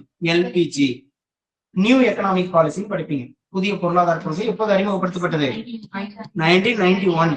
LPG என்ன? Liberalisation, privatisation. அப்ப அந்த LPG அப்படின்றத அறிமுகப்படுத்தினதுக்கு அப்புறம் தான் இன்னைக்கு இந்தியா ஓரளவுக்கு கௌரவமா உலகத்துல வாழ்ந்துட்டு இருக்கிறோம் அப்படின்னு சொல்லலாம். கிட்டத்தட்ட உண்மைதான். சரிங்களா? அன்னைக்கு இருந்த அந்த க்ளோஸ்ட் எக்கனாமிக் கான்செப்டுக்குள்ளேயே இருந்திருந்தோம்னா தலையிலயும் வயிற்றுலயும் ஒரு துண்டு கொடுத்து கட்டிக்க அப்படின்னு உட்கார வச்சிருப்பாங்க. அப்ப நரசிம்மராவ் பிரதமரா இருந்த காலகட்டத்துல என்ன பண்றாரு, அந்த க்ளோஸ்ட் எக்கனாமி அப்படின்ற கான்செப்ட் செட் ஆகாது, நம்ம என்ன பண்ணணும், அந்நிய முதலீடுகளை ஃப்ரீயா இங்க அலோவ் பண்ணணும், அப்பதான் மார்க்கெட்டுக்குள்ள நிறைய உற்பத்தி நடக்கும் அப்படின்ற கான்செப்டை எடுத்து கொடுத்தார். லிபரலைசேஷன், எல்லாருக்கும் தொழில் தொடங்க வாய்ப்பளிக்கிறது. பிரைவேடைசேஷன், அரசாங்கமே எல்லாத்தையும் நடத்திட்டு இருக்க முடியாது, தனியார் கிட்ட அந்த வாய்ப்பு கொடுத்தா அவன் நிறைய பேருக்கு வேலை கொடுப்பான். லிட்டரலா அது உண்மை. நம்ம இன்னைக்கு பிராக்டிகலா அதை எக்ஸ்பீரியன்ஸ் பண்ணிட்டோம். BSNL அப்படின்னு ஒரு கம்பெனி நடந்துச்சு. அது நல்லதோ கெட்டதோ, சரியா பண்ணாங்க பண்ணல, கவர்மெண்ட் வீணடிச்சா, ஏதோ ஒண்ணு போய் முடிஞ்சிருச்சு. இன்னைக்கு அது இருக்கு, ஏதோ இருக்கு அப்படின்ற மாதிரி போயிருச்சு. ஆனா இந்த இடத்துல இவன் வந்து கொள்ளையடிக்கிறான், திருடுறான் அப்படின்னு ஒரு குற்றச்சாட்டை வச்சுக்கிட்டு நான் சொல்ற கான்செப்ட பாத்தீங்கன்னா நான் சொல்றதை நீங்க அக்செப்டே பண்ண மாட்டீங்க. அதை விட்டுட்டு வெளியே வந்து இன்னைக்கு ஜியோவோ வோடபோனோ ஏர்டெல்லோ இருக்கான்னு பாருங்க. இவன் என்ன பண்றான், ஊர்ல சிம்ம விற்கிறவனுக்கு ஒரு சிம்ம போர்ட்டபிலிட்டி போட்டு கொடுத்தா 150 ரூபாய் அவனுக்கு இது கொடுக்குறான். 150 ரூபாய் 75 ரூபாய் கொடுக்குறான். ஒரு நாளைக்கு 10 சிம்மு மாத்தினாக்கா அவருக்கு 750 ரூபாயில இருந்து 1000 ரூபாய் வரைக்கும் ஸ்டைபண்ட் கொடுக்குறான். அவனுக்கு வந்து ஊக்கத்தொகை கொடுக்குறான். ஒரு மாசத்துக்கு 30 நாளும் இந்த மாதிரி 10 சிம்மு மாத்தி கொடுத்தா ஒரு மாசத்துக்கு குறைஞ்சபட்சம் அவனை 20,000 ரூபாய் ஏர்ன் பண்ண வைக்கிறான் ஒரு டெலிகம்யூனிகேஷன் கம்பெனி. புரியுதுங்களா? இந்த மாதிரி வேலை வாய்ப்பு அதிகம் உருவாகாத ஏழை மக்கள், லட்சக்கணக்கான மக்கள் இருக்கிற நாட்டுல நாம ஒருத்தருக்கு வேலை கொடுத்து சிம் எடுத்து கொடுக்குறவனுக்கு BSNL 1 லட்சம் ரூபாய் சம்பளம். அப்படி பண்றது ஃபுல்லா செட் ஆகுமான்னு தெரியாதுங்க. பிரைவேட்டுக்கு நிறைய வாய்ப்பு கொடுப்போம். அவன் இந்த வேலையை 5 பேருக்கு கொடுப்பான், சிம்மு விற்கிற வேலையை. இன்னும் நிறைய சிம்மு விற்பான். அப்ப இந்த 5 பேரும் மாசம் 15,000 ரூபாய் சம்பாதிக்கிறது இந்த மாதிரியான நாட்டுல ரொம்ப அவசியம். இதான் கான்செப்ட். இதனால யாராவது BSNL சார்ந்தவங்க இருந்தீங்கன்னா நான் சொல்ற கான்செப்ட் தப்பா சொல்றதா புரிஞ்சுக்க கூடாது. அப்ப ஏன் பிரைவேடைசேஷன் அப்படின்றத நரசிம்மராவ் ஊக்கப்படுத்தினாருன்னா கவர்மெண்டால அந்த ரோலை ஃபுல்லா பண்ண முடியல. 5 பேருக்கு என்னால வேலை கொடுக்க முடியல. ஆனா பிரைவேட் கிட்ட அந்த வேலை வாய்ப்பு என்ன பண்ணுவான், நிறைய பேருக்கு கொடுத்துருவான். ஆனா ஊதியம் கம்மியா தான் இருக்கிற மாதிரி தெரியும். ஆனா நம்மள மாதிரி வறுமை கோட்டு கீழே அதிக மக்கள் வாழ்ற நாட்டுக்கு அந்த 10,000 ரூபாய் இம்பார்ட்டன்ட். அந்த 10,000 ரூபாய் வச்சு அவங்க ஏதோ வாங்கி சாப்பிடுவான், பிள்ளைக்கு ஸ்கூல் ஃபீஸ் கட்டுவான், வீடு ஒரு வாடகைக்கு எடுப்பான். அப்போ அந்த மாதிரி கான்செப்ட் நமக்கு பிரைவேடைசேஷன் அப்படின்னு சொல்றோம். குளோபலைசேஷன் அப்படின்றதுல 91க்கு முன்னாடி நம்ம ஊர்ல இருந்தது பிரதமரே பயன்படுத்துற அதிகபட்ச காரு அம்பாசிடர் கார் தான். முதலமைச்சர் எம்ஜிஆர் காருன்னு இருக்குன்னு சொல்லுவாங்கல்ல, அம்பாசிடர் கார் தான். இன்னைக்கு முதலமைச்சர் 3.5 கோடி ரூபாயில பிராடோ கார்ல போறாரு, லேண்ட் க்ரூசர் கார்ல. அப்போ நான் முதலமைச்சர் அப்படி போறாருன்னு தப்புக்கு சொல்லல. என்ன வெளிநாட்டு கம்பெனி, அது டொயோட்டா கம்பெனி. அந்த காரை ஒரு சேஃப்டி பர்பஸுக்கு முதலமைச்சர்கள் பயன்படுத்துறாங்க. ஒரு துப்பாக்கி குண்டு துளைக்காது, ஒரு திடீர் ஏன்னா எந்த தப்பு வேணா நடக்கலாம், எந்த நேரம் வேணாலும் அதை எதிர்கொள்ளணும்ல. அப்ப ஒரு முதலமைச்சர் ஒரு பாதுகாப்பான வாகனத்துல பயணம் பண்ணணும்ன்றதான் அந்த கான்செப்ட். பிரதமருக்கு அப்படிதான், அமைச்சர்களுக்கு அப்படிதான். அப்போ ஒரு வெளிநாட்டு கார் நிறுவனம் ஒரு பாதுகாப்பான கார் தயாரிக்கலாம், நம்ம வாங்கிக்கலாம். அதை வாங்கி இங்க என்ன பண்ணலாம், ஒரு சர்வீஸ் பண்றதுக்கு 4 பேரை பயன்படுத்தலாம். அந்த கம்பெனியை வந்து இந்தியாவோட உற்பத்தி தொடங்குறான், நாம உற்பத்தி பண்ணி வெளிநாட்டுக்கு கொடுக்குறோம். அப்போ குளோபலைசேஷன். நீங்க உற்பத்தி செய்த பொருளை நம்ம ஊர்ல வச்ச காரைக்குடி செட்டிநாடு காரக்குழம்ப நாம மட்டுமே சாப்பிட வேண்டாம், நீ பேக்கெட் பண்ணி ஒட்டி கொடு, நான் யூஎஸ்ல போய் வித்துடுறேன். புரியுதுங்களா? இப்ப அந்த அம்மா 150 ரூபாய் எக்ஸ்ட்ரா கிடைக்குமா ஒரு பாக்கெட் குழம்புக்கு? அதுதான் குளோபலைசேஷன் அப்படின்னு சொல்லி. ஓகேவா? அப்ப இந்த கான்செப்ட் அறிமுகப்படுத்தின நரசிம்மராவ் என்ன பண்றோம், இந்தியாவின் சிறந்த பொருளாதார தலைவர்களுக்குள்ள ஒருத்தரா வைக்கிறோம். அவரோட பேர்ல இருக்கிற ஒரு ட்ரஸ்ட் என்ன பண்றாங்க, மன்மோகன் சிங்குக்கு அவர் பேர்ல இருக்கிற விருது கொடுக்குறாங்க. ஓகேவா? எக்கனாமிக்ல ரொம்ப முக்கியமான சாப்டர் இது, எல்பிஜி அப்படின்ற சாப்டர். ஒரு ரிமைண்ட் பண்ணிக்கோங்க. விருது யாருக்கு கொடுத்திருக்காங்கன்றத மட்டும் பாத்துக்கோங்க, என்ன அறக்கட்டளை கொடுத்தாங்க. நெக்ஸ்ட், அணு மையங்களை ஹெட்டிங் மட்டும் படிங்க, நான் நியூஸ் உங்களுக்கு இதுல எது தேவைப்படும்னு சொல்லுங்க. அணு மையங்களை கண்காணிக்க ஈரான் ஒப்புதல். இந்த லெட்டர் மட்டும் படிங்க, அதுக்கு எக்ஸ்பான்ஷன் சொல்லுங்க. கீழே இருக்கு IAEA அப்படின்னா என்ன, எக்ஸ்பான்ஷன் சொல்லுங்க. International Atomic Energy Agency. Very good. Atomic Energy Agency. சர்வதேச அணுசக்தி முகமை அப்படின்னு சொல்லுவோம். International atomic energy agency. அணு மையங்களை கண்காணிக்க ஈரான் ஒப்புதல். நீங்க உங்களுக்கு ஒரு இன்டர்நேஷனல் பாலிடிக்ஸ்ல ஒரு முக்கியமான பாயிண்ட் வந்து ஒரு அப்டிராக்ட் மாதிரி சொல்லிடுறேன். ஈரான் வந்து என்ன பண்றான், அவனுக்குள்ள நிறைய அணுசக்திய மையங்கள் வச்சிருக்கான். அந்த அட்டாமிக் எனர்ஜியை வந்து என்ரிச் பண்றான் அப்படின்னு ஒரு குற்றச்சாட்டு. ஈரான் அணுசக்தியை வலுப்படுத்தியது அப்படின்னு ஒரு குற்றச்சாட்டு. யார் யார் வைக்கிறான்னு பாருங்க. செக்யூரிட்டி கவுன்சில் அப்படின்னு உங்களுக்கு ஒண்ணு சொல்லியிருக்கேன்னா, யுனைடெட் நேஷன்ல பாதுகாப்பு அவை அப்படின்னு ஒருத்தர் இருக்கான். அதுல ஒரு பர்மனன்ட் மெம்பர்னு 5 பேர் இருப்பானுங்க. திமிர் பிடிச்சு ஆடிங்கிறானுங்க. அம்மன் சொல்லி பிரயோஜனம் கிடையாது அவங்களால. ஆனாலும் நான் தான் உலகத்திலே பெரிய ஆளு, வீட்டோ பவர்லாம் வச்சிருக்கேன் அப்படின்னு ஆட்டம் போட்டுட்டு இருக்காங்க. இவனுங்கெல்லாம் சேர்ந்து என்ன பண்றான், ஈரான் மேல சாங்ஷன்ஸ் போடுறான். எதுக்காக சாங்ஷன்ஸ்னா என்ன, ஃபர்ஸ்ட் தடை, பொருளாதார தடை. ஈரான் நீங்க எதுவுமே அண்ணன் தண்ணி புலவ கூடாது அப்படின்னு நாட்டாம தீர்ச்சி கொடுப்பாங்க இல்லைங்களா, அந்த மாதிரிதான் ஈரான் மேல பொருளாதார தடை வைக்கிறான். எதுக்காக, நீ அணுசக்தி அதிகமா வச்சிருக்கீங்க, அவங்ககிட்டயுமே இல்ல பாரு, பாகிஸ்தான் இல்ல, இந்தியா கிட்ட இல்ல. ஏன்னா அவனை மட்டும் என்ன பண்ணணும், டார்கெட் பண்ணணும். யூஎஸோட மிகப்பெரிய திட்டம் அது. அதுக்கு பின்னாடி பெரிய பாலிடிக்ஸ் இருக்கும். அந்த பாலிடிக்ஸ்குள்ள இந்தியாவும் இருக்கும். ஈரான் ஏன் அவ்வளவு அடி வாங்கினான்றதுக்கு இந்தியாவும் ஒரு காரணம். ஈரான் வாங்கின அடியில என்ன முக்கிய காரணம்னா, ஈரான் அந்த டாலரை விட்டு வெளியே போறான்னு சொன்னால, அதை முதல்ல எல்லா நாடுகளுக்கும் ஒத்துக்கிட்டவன் ஈரான் தான். இந்தியாவும் சேர்த்து அதுல கையெழுத்து போட்டிருப்பான். அப்ப நீ டாலர் ஏடா ஒழுகி பாக்குறேன்னு ஈரான் அடிச்சிட்டானுங்க எல்லாரும் சேர்ந்து. ஓகேங்களா? அதான் பின்னாடி இருந்த பாலிடிக்ஸ், அதை விட்டுருவோம். இப்ப இந்த ஈரான் என்ன பண்றான், இந்த செக்யூரிட்டி கவுன்சில் இருக்க 5+1 ஜெர்மனி அப்படின்ற எல்லாரும் சேர்ந்து என்ன பண்றாங்க, ஈரான் நியூக்ளியர் டீல் அப்படின்னு ஒண்ணு கையெழுத்து போடுறாங்க.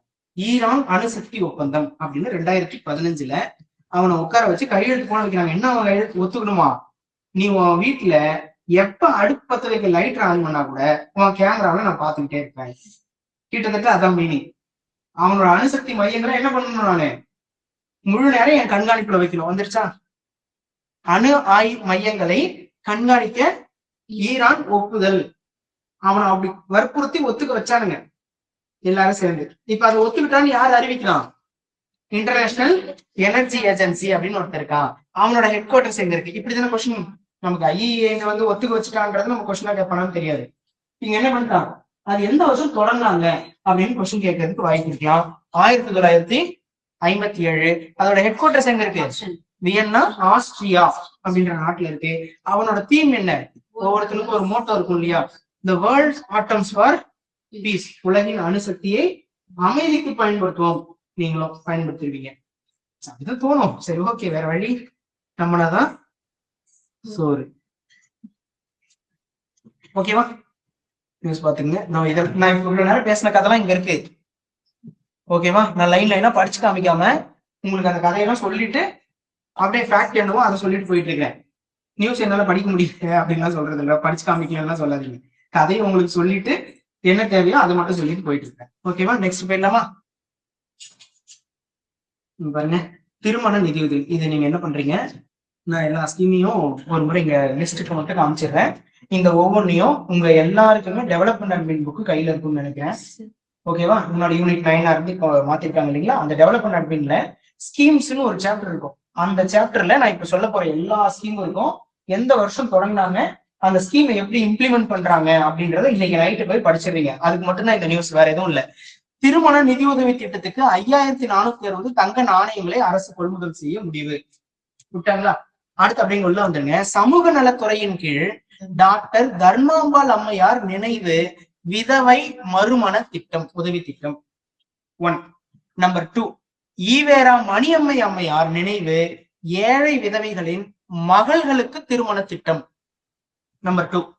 அடுத்து அன்னை தெரசா நினைவு ஆதரவற்ற பெண்களுக்கான திருமண உதவி திட்டம். Number 3. Number 4, doctor Muthulakshmi Reddy கலப்பு திருமண உதவித்தொகை திட்டம் ஆகியவை செயல்படுத்தப்பட்டு வருகின்றன. 4 ஸ்கீம் சொல்லிட்டேனா? இந்த 4 ஸ்கீம் என்ன பண்ணலாம்? ஓகே, இந்த 4 ஸ்கீமும் சமூக நலத்துறை சோசியல் வெல்ஃபேர் மினிஸ்ட்ரி நடைமுறைப்படுத்துறான் அப்படின்னு சொல்லிட்டாங்களா? நீங்க என்ன பண்ண போறீங்க? இப்போ ஒவ்வொரு ஸ்கீமும் எப்ப தொடங்கப்பட்டுச்சு, இயர், அதான் கொஸ்டின் கேட்பான். இது என்ன பண்ணுவாங்க? 2 கேட்டகரியா பிரிச்சிருப்பாங்கன்னு நினைக்கிறேன். எல்லாத்துக்கும் கிட்டத்தட்ட முன்னாடி இருந்த மூல ராமாமிர்தம் அம்மையார் திருமண உதவித்தொகை திட்டத்தினுடைய ஒரு சாராம்சம் தான் இந்த திட்டங்களும். மூல ராமாமிர்தம் அம்மையார் திட்டம் எப்படி நடைமுறைப்படுத்தப்பட்டுச்சு அப்படின்னு உங்களுக்கு எல்லாருக்கும் தெரியும் நினைக்கிறேன்.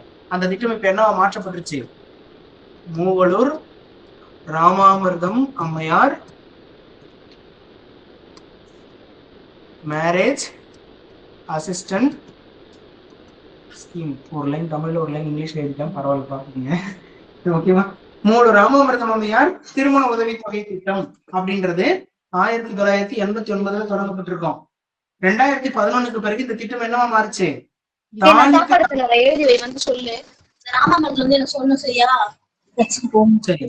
சொல்லிடலாம், கொஞ்சம் மைக் ஆஃப் பண்ணுங்க.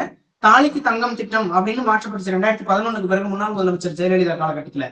அப்புறம் அதுலயும் என்ன பண்ணிருப்பாங்க? அந்த ஸ்கீமை கொஞ்சம் ரிவைஸ் பண்ணி கடைசியா 2021 ஏடிஎம்கே கவர்மெண்ட் முடியும் போது அந்த ஸ்கீம் எப்படி இம்ப்ளிமெண்ட் பண்ணிருப்பாங்கன்னா, 12th முடிச்ச பெண்கள் திருமணத்தின் போது 25,000 ரூபாய் பணமும் பிளஸ் 8 கிராம் கோல்டும், முதல் 4 கிராம் வந்து அப்புறம் 8 கிராம் மாத்திருப்பாங்க, 1 பவுண்ட் தங்கம். இது டிகிரி முடித்த பெண்களுக்கு 50,000 ரூபாய் பணமும் 8 கிராம் தங்கமும் வச்சிருந்தாங்க. இப்ப இதே ஃபார்மேட் தான் எங்க இருக்கு? நான் இங்க 4 ஸ்கீம் சொன்னேன் இல்லையா, இதுக்குள்ள இருக்கு. ஆனா இந்த மூல ராமாமிர்தம் அம்மையார் திட்டத்தை என்னன்னு மாத்திட்டாங்க. அது ஜெயலலிதா மாத்திட்டாங்க.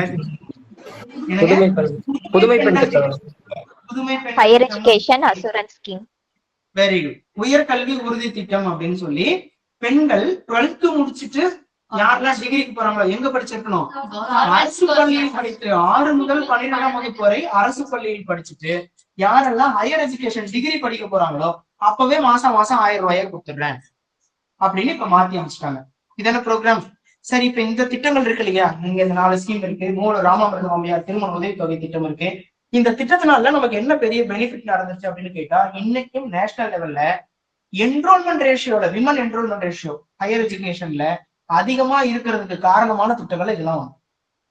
பெண்கள் எப்படி காலேஜுக்கு வந்து படிக்க ஆரம்பிச்சாங்கன்னா, இந்த தாலிக்கு தங்கம் திட்டம் எல்லாம் பயங்கரமா இம்பாக்ட் பண்ணுச்சு. முன்னாடி திருமண உதவி தொகை திட்டம் இருந்த வரைக்கும் கூட மக்களுக்கு பெருசா தெரியாது. எப்ப ஜெயலலிதா வந்து தங்கம் கொடுக்குறேன், 50,000 ரூபாய் 25,000 ரூபாய் பணம் கொடுக்குறேன்னு சொன்னாங்களோ, அப்ப பெற்றோர்கள் என்ன பண்ண ஆரம்பிச்சாங்க? பக்கத்துல இருக்க ஒரு ஆர்ட்ஸ் காலேஜ்ல ஒரு டிகிரி படிக்கிட்டோம், 12th நிறுத்திட்டு திருமணம் பண்ற சூழல் இங்க எக்கச்சக்கமா இருந்துச்சு. முன்னாள் முதலமைச்சர் கருணாநிதி 1989 இந்த திட்டத்தை தொடங்கும் போது அவர் வைத்த குறைந்தபட்ச கல்வி தகுதி 8th தான். படிக்கவே அனுப்ப மாட்டாங்க வீட்டுல இருக்கிற பெண் பிள்ளைகளை. அப்ப 8வது வரைக்குமாவது படிச்சிருந்தா என்ன நடக்குன்னு நினைச்சாரு, எழுத படிக்கவாது தெரிஞ்சுப்பாங்க பெண்கள். ரொம்ப படிச்சு டிகிரிக்கெல்லாம் கூட போக தேவையில்ல, ஜஸ்ட் படிக்க தெரியணும்ல, எழுத தெரியணும்ல. அப்புறம் கொஞ்சம் கொஞ்சமா எஜுகேஷன் ஸ்டாண்டர்ட் அந்த தரத்தை வந்து கூட்டிகிட்டே வந்தாங்க. 10th ஆக்குனாங்க, 12th ஆக்குனாங்க. தாலிக்கு தங்கம் திட்டமா மாறும்போது அது டிகிரியா மாத்திட்டாங்க. அப்ப பெண்கள் படிச்சிருந்தா, டிகிரி முடிச்சிருந்தா 50,000 ரூபாய் பணம் 8 கிராம் தங்கம்ன்றது கிட்டத்தட்ட 10 வருஷத்துக்கு முன்னாடி 2012-13 பார்க்கும்போது 50,000 ஒரு பவுன் தங்கம் பெரிய அமௌண்ட். ஓகே, கல்யாணத்துக்கு நமக்கு பெருசா யூஸ் ஆகுமே அப்படின்னு பிள்ளைகள் என்ன பண்ணிட்டாங்க, 12th முடிச்ச உடனே எங்கேயாவது ஒரு காலேஜ்ல டிகிரி சேர்த்து விட்டுருவோம். எவ்வளவு நல்ல ஸ்கீம், எவ்வளவு சக்சஸ்ஃபுல்லா இம்பாக்ட் கிரியேட் பண்ணிருக்கு. அப்புறம் ஏன் சார் இப்போ வந்து மாற்றி அமைக்கணும், அதை வந்து கல்விக்கு உறுதி திட்டம், உயர்கல்வி உறுதி திட்டம் ஏன் சார் மாத்தணும், புதுமை பெண் திட்டம்னு ஏன் மாத்தணும்னா ஃபுல்லா லீக்கேஜ். என்ன லீக்கேஜ், இதுல வருமானம்னு சொல்லி 72,000 ரூபாய் குடும்ப வருமானம் இருக்கிற பெண்களுக்கு திருமணத்தின் போது அப்ளை பண்ணலான்னு இருக்கோம். நம்ம எங்க இன்கம் சர்டிபிகேட் குடும்பத்து வருமானத்தை பார்த்து கொடுக்குறோம், இ-சேவை மையத்துல 300 ரூபாய் கொடுத்து அப்ளை சர்டிபிகேட் வாங்கிடுறோம். ஆண்டு வருமானம் 72,000ன்னு அந்த ஊர்லயே பெரிய கை கூட சர்டிபிகேட் வாங்கிடுறாரு. புரியுதுங்களா? அப்படி சர்டிபிகேட் இல்லீகலா வாங்கினவர் தான் ஸ்கீம்ல ஃபர்ஸ்ட் கிளைம் வாங்குறாரு. ஏன்னா எல்லா டைப்லயும் கரெக்டா கவனிச்சுவார் இம்ப்ளிமெண்டேஷன்ல. அப்ப உண்மையாவே வறுமை கோட்ல இருக்கிறவன் இன்கம் சர்டிபிகேட்டும் வாங்க முடியாம, டேபிள கரெக்டா கவனிக்கவும் முடியாம, இம்ப்ளிமெண்டேஷன்ல அவன் லேக் ஆயிடும். அப்ப ஸ்கீம் யாருக்கு தேவையோ அவனுக்கு போய் சேர்றது இல்ல. யாரு பணம் கொஞ்சம் வச்சிருக்கானோ அவன் வந்து, சார் நான் 2 லட்சம் தான் சம்பாதிக்கிறேன், அதுக்காக எனக்கு கொடுக்க முடியாது, 2 லட்சம் சம்பாதிக்கல, 72,000 கூட சம்பாதிக்காதவங்க தான் அந்த ஸ்கீம். உனக்கு கிடையாது, கண்டிப்பா கிடையாது. அப்ப ஸ்கீம்ல நம்ம ரெஸ்ட்ரிக்ஷன்ஸ் கிரியேட் பண்ணும்போது இங்க பெரிய அஜிடேஷனை கிரியேட் பண்ணும். அவன் ஓட் போட மாட்டேன், ஏதாவது பண்றேன்னு சொல்லுவான். அதனால என்ன பண்றேன், யாருக்கு அப்ப ஸ்கீம் உண்மையா தேவைப்படுதுன்னு பார்த்தா, யாரோட குழந்தைகளை அவங்க கவர்மெண்ட் ஸ்கூல்ல படிக்க வைக்கிறாங்கன்னா பெற்றோரோட வருமான சூழ்நிலைகள் கம்மியா இருக்கிறவங்க தான் இன்னும் அரசு பள்ளிகளை நம்புறாங்க. ஓரளவுக்கு பெற்றோரோட வருமானம் கூடிட்டா கூட அவங்க வேற எந்த ஸ்கூல் நல்ல ஸ்கூல்ல தான் பார்க்க ஆரம்பிச்சிட்டாங்க. அப்ப 6th இருந்து 12th வரைக்கும் கவர்மெண்ட் ஸ்கூல்ல படிச்சுட்டு யாரு டிகிரி படிக்க வரீங்களோ உங்களோட டிகிரி முடிகிற வரைக்கும் நான் என்ன பண்ணிடுறேன், மாசம் 1000 ரூபாய் கொடுத்துறேன். ஸ்கீம் ரெகுலேட் பண்ணிட்டோமா, கரெக்டான மக்களை கொண்டு போய் ஐடென்டிஃபை பண்ணி கொடுக்க ஆரம்பிச்சிட்டோமா, அப்ப இன்னும் 10 ஆண்டுகள்ல இந்த ஸ்கீம் என்ன பண்ணணும், நம்ம ஊர்ல 100% என்ரோல்மெண்ட் ரேஷியோ கொண்டு போய் நிறுத்தும். 100% பெண்களும் டிகிரி படிக்க ஆரம்பிப்பாங்க, கவர்மெண்ட் ஸ்கூல்ல படிக்கிறவங்க உட்பட. எய்டட் ஸ்கூலுக்கும் எக்ஸ்டெண்ட் பண்ணிட்டாங்க, இப்ப போன வருஷத்துக்கு முன்னாடி அதை எக்ஸ்டெண்ட் பண்ணிட்டாங்க. ஓகே தானேங்களா? நான் சொல்லியிருக்கிறது உங்களுக்கு இது ஹோம்ஒர்க். இந்த 4 ஸ்கீமுக்கும் பேக்ரவுண்ட் போய் வீட்டுல படிக்கிறீங்க. டெவலப்மெண்ட் அட்மின் புக்ல இருக்குன்னே சொல்லிட்டேன், லிஸ்ட் போட்டு கொடுத்துருப்பாங்க, இயர் கொடுத்துருப்பாங்க, என்னென்ன ஸ்கீம் எப்படி இம்ப்ளிமெண்ட் பண்றாங்கன்னு இருக்கும். இன்னைக்கு நைட்டே அதை படிச்சு முடிச்சிருங்க. நெக்ஸ்ட் ஸ்கீம் போயிடலாமா? நெக்ஸ்ட் நியூஸ் அடுத்து பாருங்க. மருத்துவத்துறையில் இந்தியாவுக்கே தமிழகம் தான் வழிகாட்டி. நிறைய டேட்டாவோட இப்படிதான் இருக்கும். நம்ம வந்து நிறைய நேஷனல் ஆவரேஜ் கம்பேர் பண்ணும்போது முன்னாடி இருக்கிற மாதிரி இருக்கும். இதுல மா சுப்பிரமணியன் அவர்கள் சில முக்கியமான ஸ்கீம் மட்டும் மென்ஷன் பண்ணியிருப்பாரு, அதை மட்டும் நான் உங்களுக்கு எக்ஸ்பிளைன் பண்ணிருக்கேன். 2 முக்கியமான ஸ்கீம் இருக்கு, அப்படி படிச்சவங்க புரியுது பாருங்க. ஏதாவது ஒண்ணு என்ன, முதல்வர் காப்பீட்டு திட்டத்தின் மூலம் என்ன சொல்லுவாங்க, அத CMs comprehensive health insurance scheme அப்படின்னு சொல்லுவாங்க. ஓகேவா? எப்ப தொடங்கினாங்க, 2009ல முன்னாள் முதலமைச்சர் கருணாநிதி காலத்துல கலைஞர் காப்பீட்டு திட்டம் அப்படின்னு தொடங்கப்பட்டுச்சு. 2011ல பொறுப்பேற்றுக்கிட்ட முன்னாள் முதலமைச்சர் ஜெயலலிதா என்ன பண்ணிட்டாங்க, அத முதலமைச்சரின் விரிவான மருத்துவ காப்பீட்டு திட்டம் அப்படின்னு பெயர் மாற்றம் செஞ்சாங்க. அன்னைக்கு இந்த ஸ்கீம்ல கொடுத்துட்டு இருந்த தொகை எவ்வளவு, 1 லட்சம் ரூபாய் வரையில் ஒரு குடும்பத்திற்கு ஆண்டுதோறும் காப்பீட்டு தொகை அப்படின்னு ஆரம்பிச்சாங்க. முன்னாள் முதலமைச்சர் ஜெயலலிதா காலத்துல அது 2 லட்சமா அதிகரிக்கப்பட்டது. ஓகேங்களா? 2017ல ஜன் ஆரோக்கிய யோஜனா அப்படின்ற திட்டத்துக்கு கீழே ஆயுஷ்மான் பாரத் அப்படின்னு ஒரு திட்டமா சென்ட்ரல் கவர்மெண்ட் ஒரு ஸ்கீம் கொடுக்குறான், health insurance scheme. 2017 Jan Arogya அப்படின்னு சொல்லுவாங்க. ஓகேங்களா? அதுல ஆயுஷ்மான் பாரத் திட்டத்துக்கு கீழே 5 லட்சம் ரூபாய்க்கு நான் என்ன பண்றேன், ஒரு குடும்பத்துக்கு ஹெல்த் இன்சூரன்ஸ் கொடுத்துடுறேன் அப்படின்னு சென்ட்ரல் கவர்மெண்ட் அனௌன்ஸ் பண்ணி ஒரு திட்டம் ஆரம்பிக்கிறான். அப்ப ஸ்டேட் கவர்மெண்ட் என்ன சொல்றான், நான் ஏற்கனவே 2 லட்சம் ரூபாய் கொடுத்துட்டு இருக்கேன்ல, நீ என்ன 5 லட்சம் ரூபாய் புதுசா சொல்ற அப்படின்னு கேட்கிறான். அப்ப என் நோக்கம் வந்து இந்தியா முழுக்க 5 லட்சம் ரூபாய்க்கு ஸ்கீம் கொடுக்கறதான். இப்ப நீ என்ன பண்ண, 2 லட்சம் ரூபாய் ஸ்கீம் நீ கொடுத்துட்டு இருக்கியா, நீ அப்படியே போயிட்டு நான் இதுல இப்ப 3 லட்சம் ரூபாய் எக்ஸ்ட்ரா ஆட் பண்ணணும்ல, இதுக்கு நான் பே பண்ணிக்கிறேன். அப்போ 40-60 அப்படின்னு பிரிச்சு ஆளுக்கு பாதியா நீ அடிச்சுட்டு நான் புடிச்சுக்கிறேன் அப்படின்னு ஆளுக்கு பாதியா இம்ப்ளிமெண்ட் பண்ணிருக்காங்க. ஓகேங்களா? 40%, 60%. இப்ப எவ்வளவு ஒரு குடும்பத்துக்கு காப்பீடு வழங்கப்படுது, 5 லட்சம் ரூபாய்க்கு இந்த ஸ்கீமுக்கு கீழே இருக்கிறவங்களுக்கு ஆண்டுதோறும் அந்த குடும்ப உறுப்பினர்களுக்கு சுகாதார காப்பீடு வழங்கப்படுகிறது. அப்ப இங்க சொல்லிட்டாருங்களா, அத 2009ல தொடங்கப்பட்டது முதல்வரின் விரிவான மருத்துவ, முதல்ல கலைஞர் காப்பீடு திட்டம், அப்புறம் முதல்வரின் விரிவான மருத்துவ காப்பீடு திட்டம் பெயர் மாற்றப்பட்டது.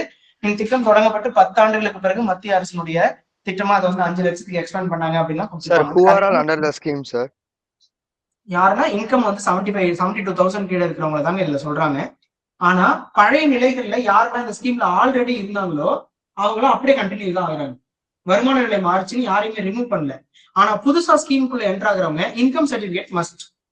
72,000 ஆனுவல் இன்கம் 72,000 ரூபாய் குறைந்தபட்ச குடும்ப வருமானம் ஆண்டு வருமானம் 72,000 ரூபாய் இருக்கிறவங்களுக்கு தான் இந்த ஸ்கீம்ல எலிஜிபிள் அப்படின்னு சொல்றாங்க.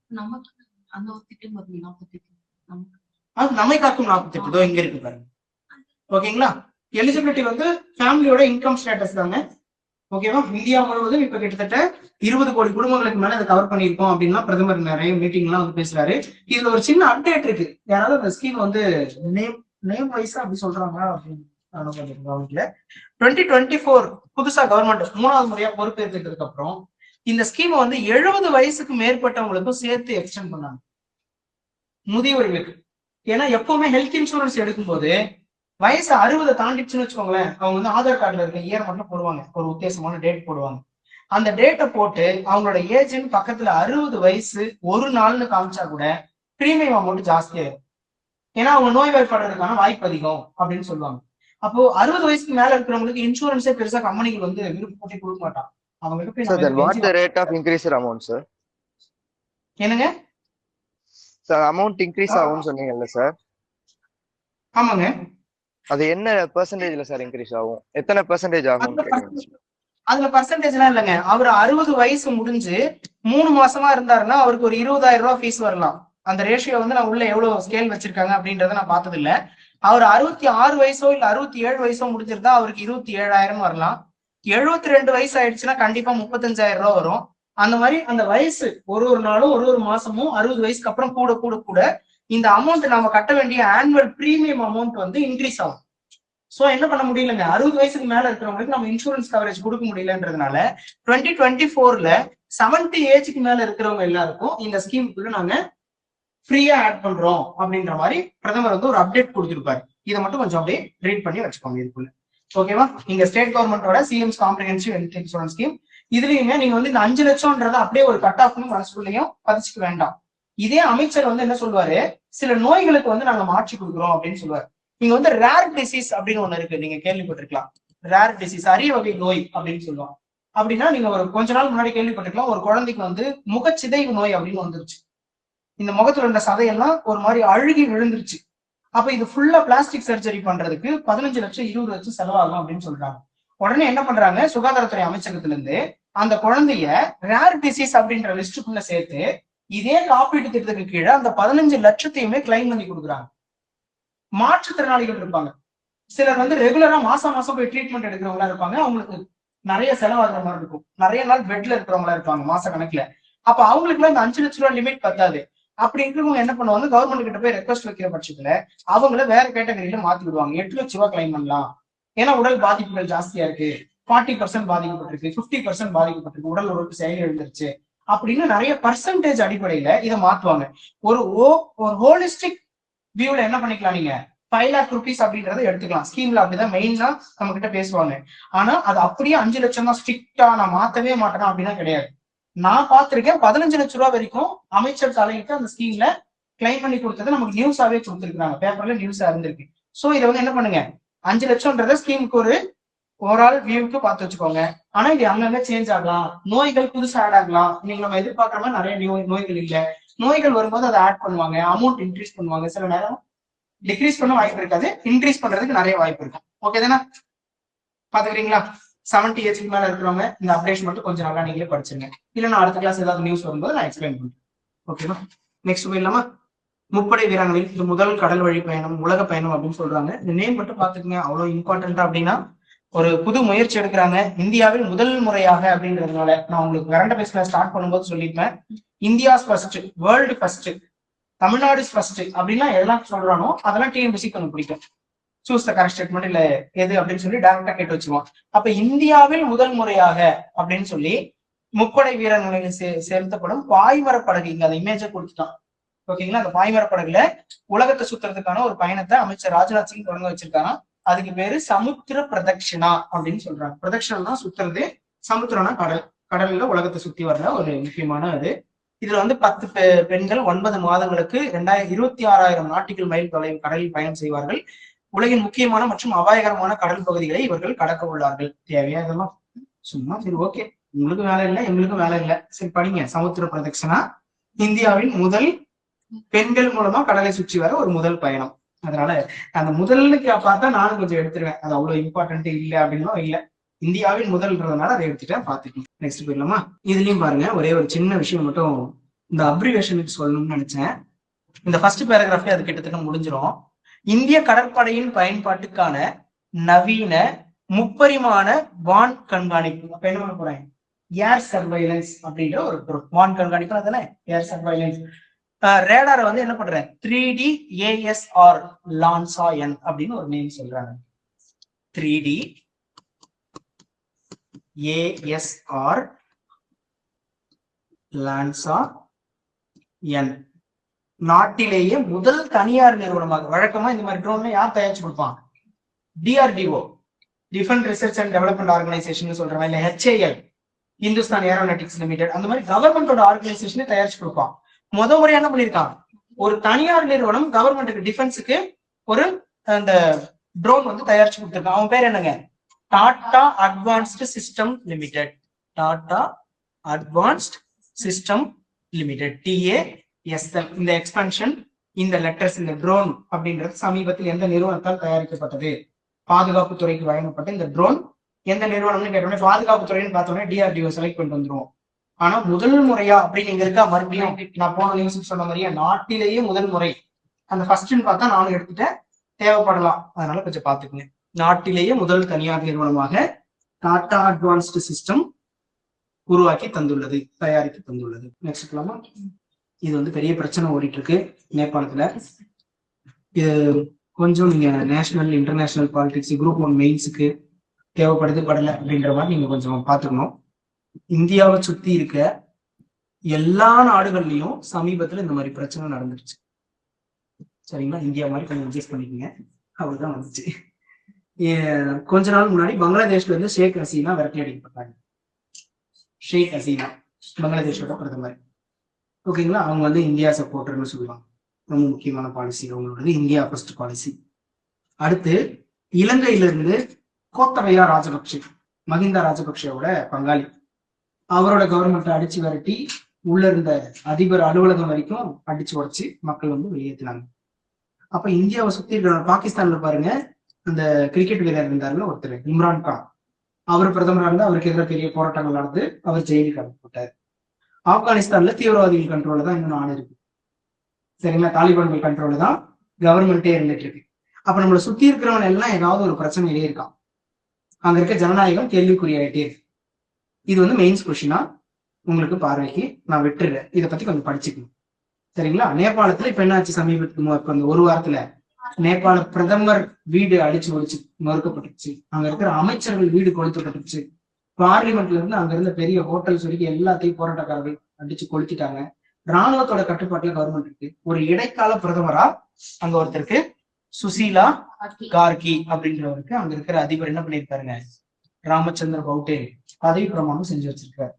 சரிங்களா? இதுக்கு பின்னாடி நிறைய இஷ்யூஸ் வந்து இந்தியாவிற்கு என்ன மாதிரியான விளைவுகள் இது ஏற்படுத்தலாம் அப்படின்ற மாதிரி நமக்கு மெயின்ஸுக்கு எல்லாம் தேவைப்படலாம். இந்த நியூஸை கொஞ்சம் கவனிச்சுக்கிட்டே வாங்கன்னு சொல்லதான் நான் இந்த நியூஸை எடுத்தேன். உங்களுக்கு பின்னாடி தேவைப்படும். நெக்ஸ்ட் பேரு அடுத்து பாருங்க, ஓலைச்சுவடிகள் எண்மமயமாக்கம். இது உங்களுக்கு ஒரு நியூஸ்ல நான் தமிழ்நாடோட கனெக்ட் பண்ணி சொல்லியிருக்கேன். இங்க ஒரு முக்கியமான நியூஸ் இருக்கு பாருங்க. ஞான பாரதம் அப்படின்ற ஸ்கீம் சென்ட்ரல் கவர்மெண்ட் இப்ப 2025 பட்ஜெட்ல அறிவிச்சிருக்காங்க. என்ன இந்த ஞான பாரதம் ஸ்கீமோட அப்ஜெக்டிவ்? நம்ம கிட்ட நிறைய இந்த இன்ஸ்கிரிப்ஷன் இதெல்லாம் இருக்கு இல்லைங்களா? இந்த ஓலைச்சுவடிகள் எல்லாம் வச்சிருக்கோம்ல, இதெல்லாம் டிஜிட்டலைசேஷனா மாத்தணும். அதுதான் பிரதமர் சொல்றாரு, ஓலைச்சுவடிகளை எண்மமயமாக்குறேன் அப்படின்னு சொல்லிட்டு. அதை டிஜிட்டலா மாத்திட்டா என்ன ஆகும்ன்றாரு? அறிவுசார் திருட்டு தடுக்க முடியும்ன்றாரு. அது என்ன அறிவுசார் திருட்டு?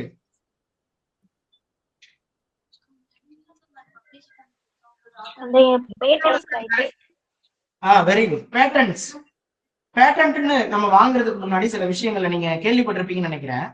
நம்ம ஊர்ல விளையிற வேம்பு மஞ்சளோட பேட்டன்ட் எல்லாம் வெளிநாட்டுல ஒருத்தன் திருடிட்டான் அப்படின்லாம் சில கதைகள் சொல்லுவாங்க தெரியுங்களா? அவன் திருடிட்டான்றதை தாண்டி நாம அதை எங்கேயும் எழுதி வைக்காம விட்டோன்றதான் விஷயமே. அவன் முந்திக்கிட்டான், முன்னாடி எழுதிட்டான் அந்த ஃபார்முலா இதுல நல்லா இருக்கு அப்படின்ற மாதிரி. அப்ப நம்மளுடைய சித்த வைத்தியம் இப்படிலாம் நிறைய பழைய எழுத்த புலவர்களா என்னங்க சித்தர்கள் இப்படி எல்லாம் சொல்றாங்க இல்லைங்களா, அவங்க எல்லாத்தையும் ஓலைச்சுவடியில எழுதி வச்சுட்டு போயிருக்கான் அப்படின்னு நம்ம நம்புறோமா இன்னி வரைக்கும்? நிறைய மருத்துவ குறிப்புகளும் இதெல்லாம். அப்ப அதையெல்லாம் டிஜிட்டலா மாத்தி அதுக்கான ப்ரூஃப் இதான், இந்த வேர்டுக்கு இதான் மீனிங்ன்றதை எடுத்து அரேஞ்ச் பண்ணிட்டேன்னா என்ன பண்ணலாம்? இப்படி ஒரு மெடிசன் நான் கண்டுபிடிச்சிருக்குன்னு உலகத்துல எவனா சொல்லும் போது இங்க பாரு என்கிட்ட 700 வருஷம் முன்னாடியே என்கிட்ட இருக்க இன்ஸ்கிரிப்ஷன்ல இருக்கு அப்படின்னு சொல்லலாமா? அதுதான் என்ன சொல்றாரு பிரதமர், ஓலைச்சுவடிகளை டிஜிட்டலா மாத்திட்டேன்னு சொன்னா நம்ம இங்க இந்த அறிவுசார் திருட்டு இது என்னோடதுன்னு அடுத்தவன் திருடு எடுத்து வச்சுக்கிறான் இல்லையா, அந்த மாதிரி இல்லாம இதுக்கு என்கிட்ட பல 100 வருஷத்துக்கு முன்னாடி ப்ரூஃப் இருக்கு அப்படின்னு சொல்லிக்கலாம் அப்படின்னு சொல்லணும். ஓகேங்களா? இப்ப இந்த அறிவுசார் திருடு அப்படின்றது ஒரு பிரச்சனையா இங்க பேசுறோமா? இதுல ஞான பாரதம் அப்படின்ற ஸ்கீம் பத்தி பேசுறாங்களா? பழங்கால ஓலைச்சுவடிகளை டிஜிட்டலா மாத்துறதுக்கான ஸ்கீமுக்கு பேரு ஞான பாரதம் ஸ்கீம் அப்படின்னு இப்ப 2025 பட்ஜெட்ல அனௌன்ஸ் பண்ணி இம்ப்ளிமெண்ட் பண்ணிட்டு இருக்கிற ஸ்கீம் இது. எல்லா மாநிலங்களுக்குள்ள இருந்தும் ஓலைச்சுவடிகளை டிஜிட்டலா மாத்துறதுக்கு சென்ட்ரல் கவர்மெண்ட் ஸ்கீம் கொடுத்துட்டு இருக்கான். ஒரு ஸ்கீம் வந்துருச்சா? இப்ப இந்த அறிவுசார் அப்படின்றத நீங்க என்ன சொல்லலாம், இன்டலெக்சுவல் ப்ராப்பர்ட்டி அப்படின்னு சொல்லுவாங்க. ஓகேவா? இன்டலெக்சுவல் ப்ராப்பர்ட்டி ரைட்ஸ், அறிவுசார் சொத்துரிமைகளுக்கான ஒரு விஷயம். இப்ப அதை எப்படி நீங்க உங்க லோக்கல்ல டெய்லி டே டு டே நியூஸ்ல எங்க பாக்கலாம்னா, இளையராஜா கேஸ் போட்டாரு என் பாட்டை பயன்படுத்தக்கூடாது அப்படின்னு சொல்லி. நான் உங்களுக்கு அதை எக்ஸ்பிளைன் பண்ணிருக்கேன்னு தெரியல. அவர் அதை கேட்டது சரியா தப்பா அப்படின்னு கேட்டா இங்க இருக்க 99% பேர் அவர் என்ன இப்படி கேட்கிறாரு அப்படின்னு சொல்லுவான். அது தப்புன்னு ஆர்கியூ பண்ணுவான். அப்போ உனக்கு என்ன தெரியல, இன்டெலெக்சுவல் ப்ராப்பர்ட்டி ரைட்னா என்னன்னு டெஃபினேஷனே தெரியல. அது அவர் போட்ட மியூசிக், அதுதான் அவர் ப்ரொடியூசர்கிட்ட பணம் வாங்கிட்டாரு. அவர் ப்ரொடியூசர்கிட்ட பணம் வாங்கினது அந்த ப்ரொடியூசர் வச்சிருக்கிற ஃபர்ஸ்ட் காப்பி மூவி. இன்னைக்கும் அந்த பொட்டியை வச்சிருக்காருல்ல ப்ரொடியூசர், கேடிவிக்கு வாரம் விற்கிறாருல்ல, அந்த ஒரு காப்பிக்கு மட்டும்தான் ஒரு மியூசிக் போட்டு கொடுத்தாரு. உங்ககிட்ட காசு. மற்றபடி அவரோட பேக்ரவுண்ட் மியூசிக்கும் அவரோட பாட்டு யாருக்கு சொந்தம்? இளையராஜாவுக்கு தான் சொந்தம். யாரு creator? Who is the inventor? யார் அதை கண்டுபிடிச்சான், யார் உருவாக்குனா, அவனுக்கு தான் அந்த பொருள் என்ன அதிகபட்ச உரிமை இருக்கு அப்படின்றதான் இன்டெலெக்சுவல் ப்ராப்பர்ட்டி. ஓகேங்களா? இளையராஜாவோட பாட்டை பயன்படுத்துறது திருட்டு தான். படங்கள்ல பயன்படுத்துறேன் இல்ல எங்கேயோ ஒரு இது ப்ரோக்ராமுக்கு பயன்படுத்திக்கிட்டேன் அப்படின்னு சொன்னா திருட்டு தான். அதுல அவரை மட்டும்தான் இவனுக்கு இழிச்ச வாயினாக்குறானுங்க. மீதி எல்லா மியூசிக் டைரக்டரும் கிளவரா இருக்கான். நீங்க இந்த விஜய் டிவில கேபிஒய் கலக்க போது யாரெல்லாம் பாத்தீங்கன்னா கவனிச்சிருக்கலாம்னு நினைக்கிறேன். ராமர்னு ஒருத்தர் இருப்பார் சரிங்களா? அவர் வரும்போது ஒரு முறை அந்த டிஜே பிளாக்கு ஒரு பாட்டு போட மாட்டான். உடனே இப்படி திருப்பி மேல பார்த்து கேட்பாரு, ஏன்னா பிளாக்கு எனக்குலாம் என்ன சாங்குக்கு ரைட்ஸ் இல்லையான்னு கேட்பாரு. ஒரு காமெடி ஷோல எவ்வளவு பெரிய இன்டெலெக்சுவல் ப்ராப்பர்ட்டி ரைட் கான்செப்ட் சொல்றாரு பாருங்க ராமர். அப்போ அங்க அந்த ப்ரோக்ராம் அது ஒரு கமர்ஷியல் ப்ரோக்ராமு. அப்போ அவர் பின்னாடி பேக்ரவுண்ட்ல போட்டு காமெடி பண்றது கூட அந்த சாங்குக்கு என்ன பண்ண வேண்டியிருக்கு, ரைட்ஸ் வாங்க வேண்டியிருக்கு. ரைட்ஸ் எல்லாம் என்ன பண்ண முடியாது, அங்க போட்டு நீ டெலிகாஸ்ட் பண்ணி அந்த ப்ரோக்ராமுக்கு ஒரு அமௌண்ட்னு மாசம் மாசம் காசு வாங்க முடியாது. விஜய் டிவிக்கு ஒரு அமௌண்ட்னு பே பண்றாங்கல்ல, அது நீ வாங்க முடியாதுன்றதா அங்க கான்செப்ட். அப்ப இன்டெலெக்சுவல் ப்ராப்பர்ட்டிக்கு பின்னாடி ஒரு பெரிய கதை இருக்கு. போன வருஷம் மெயின்ஸ்ல 2 கொஸ்டின் நான் உங்களுக்கு தனியா ஏதாவது நியூஸ் வரும்போது அதை எக்ஸ்பிளைன் பண்றேன். முடிஞ்சா அடுத்த கிளாஸோ இல்ல இப்ப வீட்டுக்கு போயிட்டோ குளோபல் இன்னோவேஷன் இண்டெக்ஸ் அப்படின்னு ஒண்ணு இருக்கு. அதுல இந்தியாவோட ரேங்க் என்னன்னு செக் பண்ணுங்க. குளோபல் இன்னோவேஷன் இண்டெக்ஸ், உலக கண்டுபிடிப்பு குறியீடு. அந்த இண்டெக்ஸ் யார் ரிலீஸ் பண்றானோ பாருங்க. Global innovation index, GII, global innovation index. சரி, இந்த நியூஸ் பார்க்கலாமா? அடுத்து பாருங்க. அல்பேனியா அமைச்சரவையில் உலகின் முதல் AI அமைச்சர். இது அவ்வளவு முக்கியமா சார்? சயின்ஸ் அண்ட் டெக்ல எதையுமே நம்ப முடியாது, அவன் என்ன வேணா கேட்கலாம். உலகின் எந்த நாட்டில் முதல் ஆர்டிபிஷியல் இன்டெலிஜென்ஸ் அமைச்சர் பயன்படுத்தப்பட்டுள்ளார்? ஜஸ்ட் அல்பேனியா, அவ்வளவுதான். அதுக்கு என்ன பேர் வச்சிருக்காங்களா? இதுல ஒரு பேர் இருந்துச்சுங்க, சூரியன் என பொருள்படும் டிஎல்லா. அதுக்கு பேர் டிஎல்லா, இங்கிலீஷ்ல கொடுத்துருந்தான் டிஎல்லா. ஓகேங்களா? சூரியன் அதுக்கு மீனிங்கா. அல்பேனியா நாட்டுல ஃபர்ஸ்ட் AI அமைச்சர். இப்ப இந்த AI அமைச்சரால என்ன நடக்கும்னு உள்ள ஒரு விஷயம் கொடுத்துருக்கான், நல்லா இருக்கும்னு நினைக்கிறேன் ஒருவேளை வந்துருச்சுன்னா. எங்கேயுமே ஊழல் இல்லாம எல்லா ப்ரோக்ராமும் டைரக்டா இம்ப்ளிமெண்டேஷன் நடக்க வைக்க போறேன் அப்படின்னு சொல்றாங்க. இல்லையே, நம்ம ஏஐன்னு ஒரு சிஸ்டம் கிட்ட ஒரு விஷயத்த கொடுத்தோம்னா அந்த சிஸ்டமே அந்த இடத்துல அவன் பண்ற தப்பு நம்ம பண்ணிதான் வைப்பான். ஆனாலும் அப்ப அந்த அமைச்சர்னு ஒரு இடத்துல அந்த சிஸ்டம்குள்ள எல்லா ப்ரோக்ராமையும் செட் பண்ணிருக்கேன் இல்லையா, அந்த ப்ரோக்ராம் செட் பண்ணது நம்ம எப்படியும் கரெக்டா தானே ப்ரோக்ராம் எழுதியிருக்கோம். இப்ப அந்த ப்ரோக்ராம்குள்ள நான் ஒரு இன்புட் கொடுக்குறேன், அதை வந்து கரெக்டா செக் பண்ணிட்டு அது ஓகே பண்ணிடுச்சு, நான் டேபிள் கீழே எதுவும் 10,000 வாங்கல, மேல முடிஞ்சு போச்சா. அப்ப அதை சிம்பிளிஃபை பண்றாங்க, அவ்வளவுதான். ஊழல் இல்லாம ஒரு முயற்சி. ஓகேவா? நெக்ஸ்ட் நம்பினதான் உதயமானது தமிழ்நாடு முந்திரி வாரியம். இதுவும் பட்ஜெட்ல அறிவிக்கப்பட்டிருந்தது. முந்திரி வாரியம் அப்படின்றது நீங்க நிறைய கவனிச்சிருக்கலாம். தமிழ்நாடு பாடநூல் வாரியம், டெக்ஸ்ட் புக் கார்பரேஷன் அப்படின்னு சொல்லுவாங்க. அந்த மாதிரி இது ஒரு முக்கியமான வாரியம் ஒண்ணு தமிழ்நாடு அரசு உருவாக்குறாங்க. MRK பன்னீர்செல்வம் இது என்ன பண்ணிருக்காரு, அறிவிச்சிருக்கிறாரு. தமிழகத்தில் முந்திரி உற்பத்தி, முந்திரி தொழிலாளிகளின் சேவைகளை முழுமையாக பூர்த்தி செய்யும் வகையில் முந்திரி சாகுபடியை உற்பத்தி அதிகரிக்கும் நோக்கில் தமிழ்நாடு அரசு சார்பில் முந்திரி வாரியம் அமைக்கப்பட்டுள்ளது. எந்த ஊரை தலைமையிடமாக கொண்டு செயல்பட போதாம்? கடலூரை தலைமையிடமாக கொண்டு செயல்பட போகின்றது. இந்த வாரியத்துக்கு வேளாண்மை மற்றும் உழவர் நலத்துறை அமைச்சர் தலைவராக, முக்கியமான பாயிண்ட். ஓகேவா? நீங்க இப்போ எங்கேயாவது மெயின்ஸ்ல எழுதும்போது கம்போர்ஷன் எழுதுவீங்க, இதோட அமைப்பு அப்படின்னு தமிழ்ல தலைப்பு போட்டு எழுதுவீங்க. எப்படி இருக்க போதும் அமைப்பு? தலைவர் அப்படின்னு போட்டு யார் பேர் எழுதணும்? மாநில வேளாண்மை துறை அமைச்சர், வேளாண்மை மற்றும் உழவர் நலத்துறை அமைச்சர். அதனுடைய தலைவராக அரசால் நியமிக்கப்படும் பிரதிநிதி துணைத் தலைவராகவும், அரசு யாரெல்லாம் துணைத் தலைவராக நியமிக்கலாம், வேளாண்மை துறையில சிறப்பு பெற்ற ஏதோ ஒரு நபரை. அடுத்து வேளாண் உற்பத்தி ஆணையர், அரசு செயலர், தோட்டக்கலை இயக்குனர், அப்படி அதுக்குள்ள வர பிரதிநிதிகள்லாம் அடங்குவாங்க அப்படின்னு சொல்லிட்டாங்க. இந்த குழுவில் 2 ஆண்டுகளுக்கு ஒரு முறை அரசால் நியமிக்கப்படும் 2 முன்னோடி முந்திரி விவசாயிகள் மற்றும் 2 முன்னோடி பதப்படுத்தும் தொழில் பிரதிநிதிகள் ஆகியோர் இடம்பெறுவர். அப்படியே படிச்சு பார்த்துக்கோங்க என்னென்ன கொடுத்திருக்காங்க. முந்திரி உற்பத்தி, பதப்படுத்துதல், முந்திரி தொழிலாளர்களின் நலன் காத்தல் உள்ளிட்ட பல்வேறு பொறுமைகள் குறித்து விவாதித்து முடிவெடுக்க 3 மாதங்களுக்கு ஒரு முறை இந்த நிர்வாக குழு கூட்டம் கூட்டப்படும். நோக்கம் அப்படின்றது வாரியத்தின் மூலம் முந்திரி சாகுபடி, அறுவடை மற்றும் மதிப்பு கூட்டுதல் தொடர்பான புதிய வேலை வாய்ப்புகள் பெருகும். மேலும் உழவர்களின் தேவைக்கேற்ப அதிக ரகங்கள், புதிய ரகங்கள், உரிய இயந்திர தொழில்நுட்பங்கள், பூச்சி மருந்து இதெல்லாம் வந்து கொடுக்க போறோம். உலக அளவில் உள்ள அதிக மகசூல் தரும் ரகங்களின் நடவு செடிகள் உற்பத்தி செய்து விவசாயிகளுக்கு வழங்குதல். பெரிய கதையை சொல்லிட்டாங்க. மொத்தமா அப்ஜெக்டிவ் என்ன? முந்திரி விவசாயம் பண்றவங்களுக்கு நல்லது பண்ண போறேன், அவ்வளவுதானே. ஒரு வாரியம் ஒண்ணு தொடங்கிட்டேன் அப்படின்னு சொல்லிட்டாங்க. நெக்ஸ்ட். தேங்க்யூ. அடுத்த வாரம்.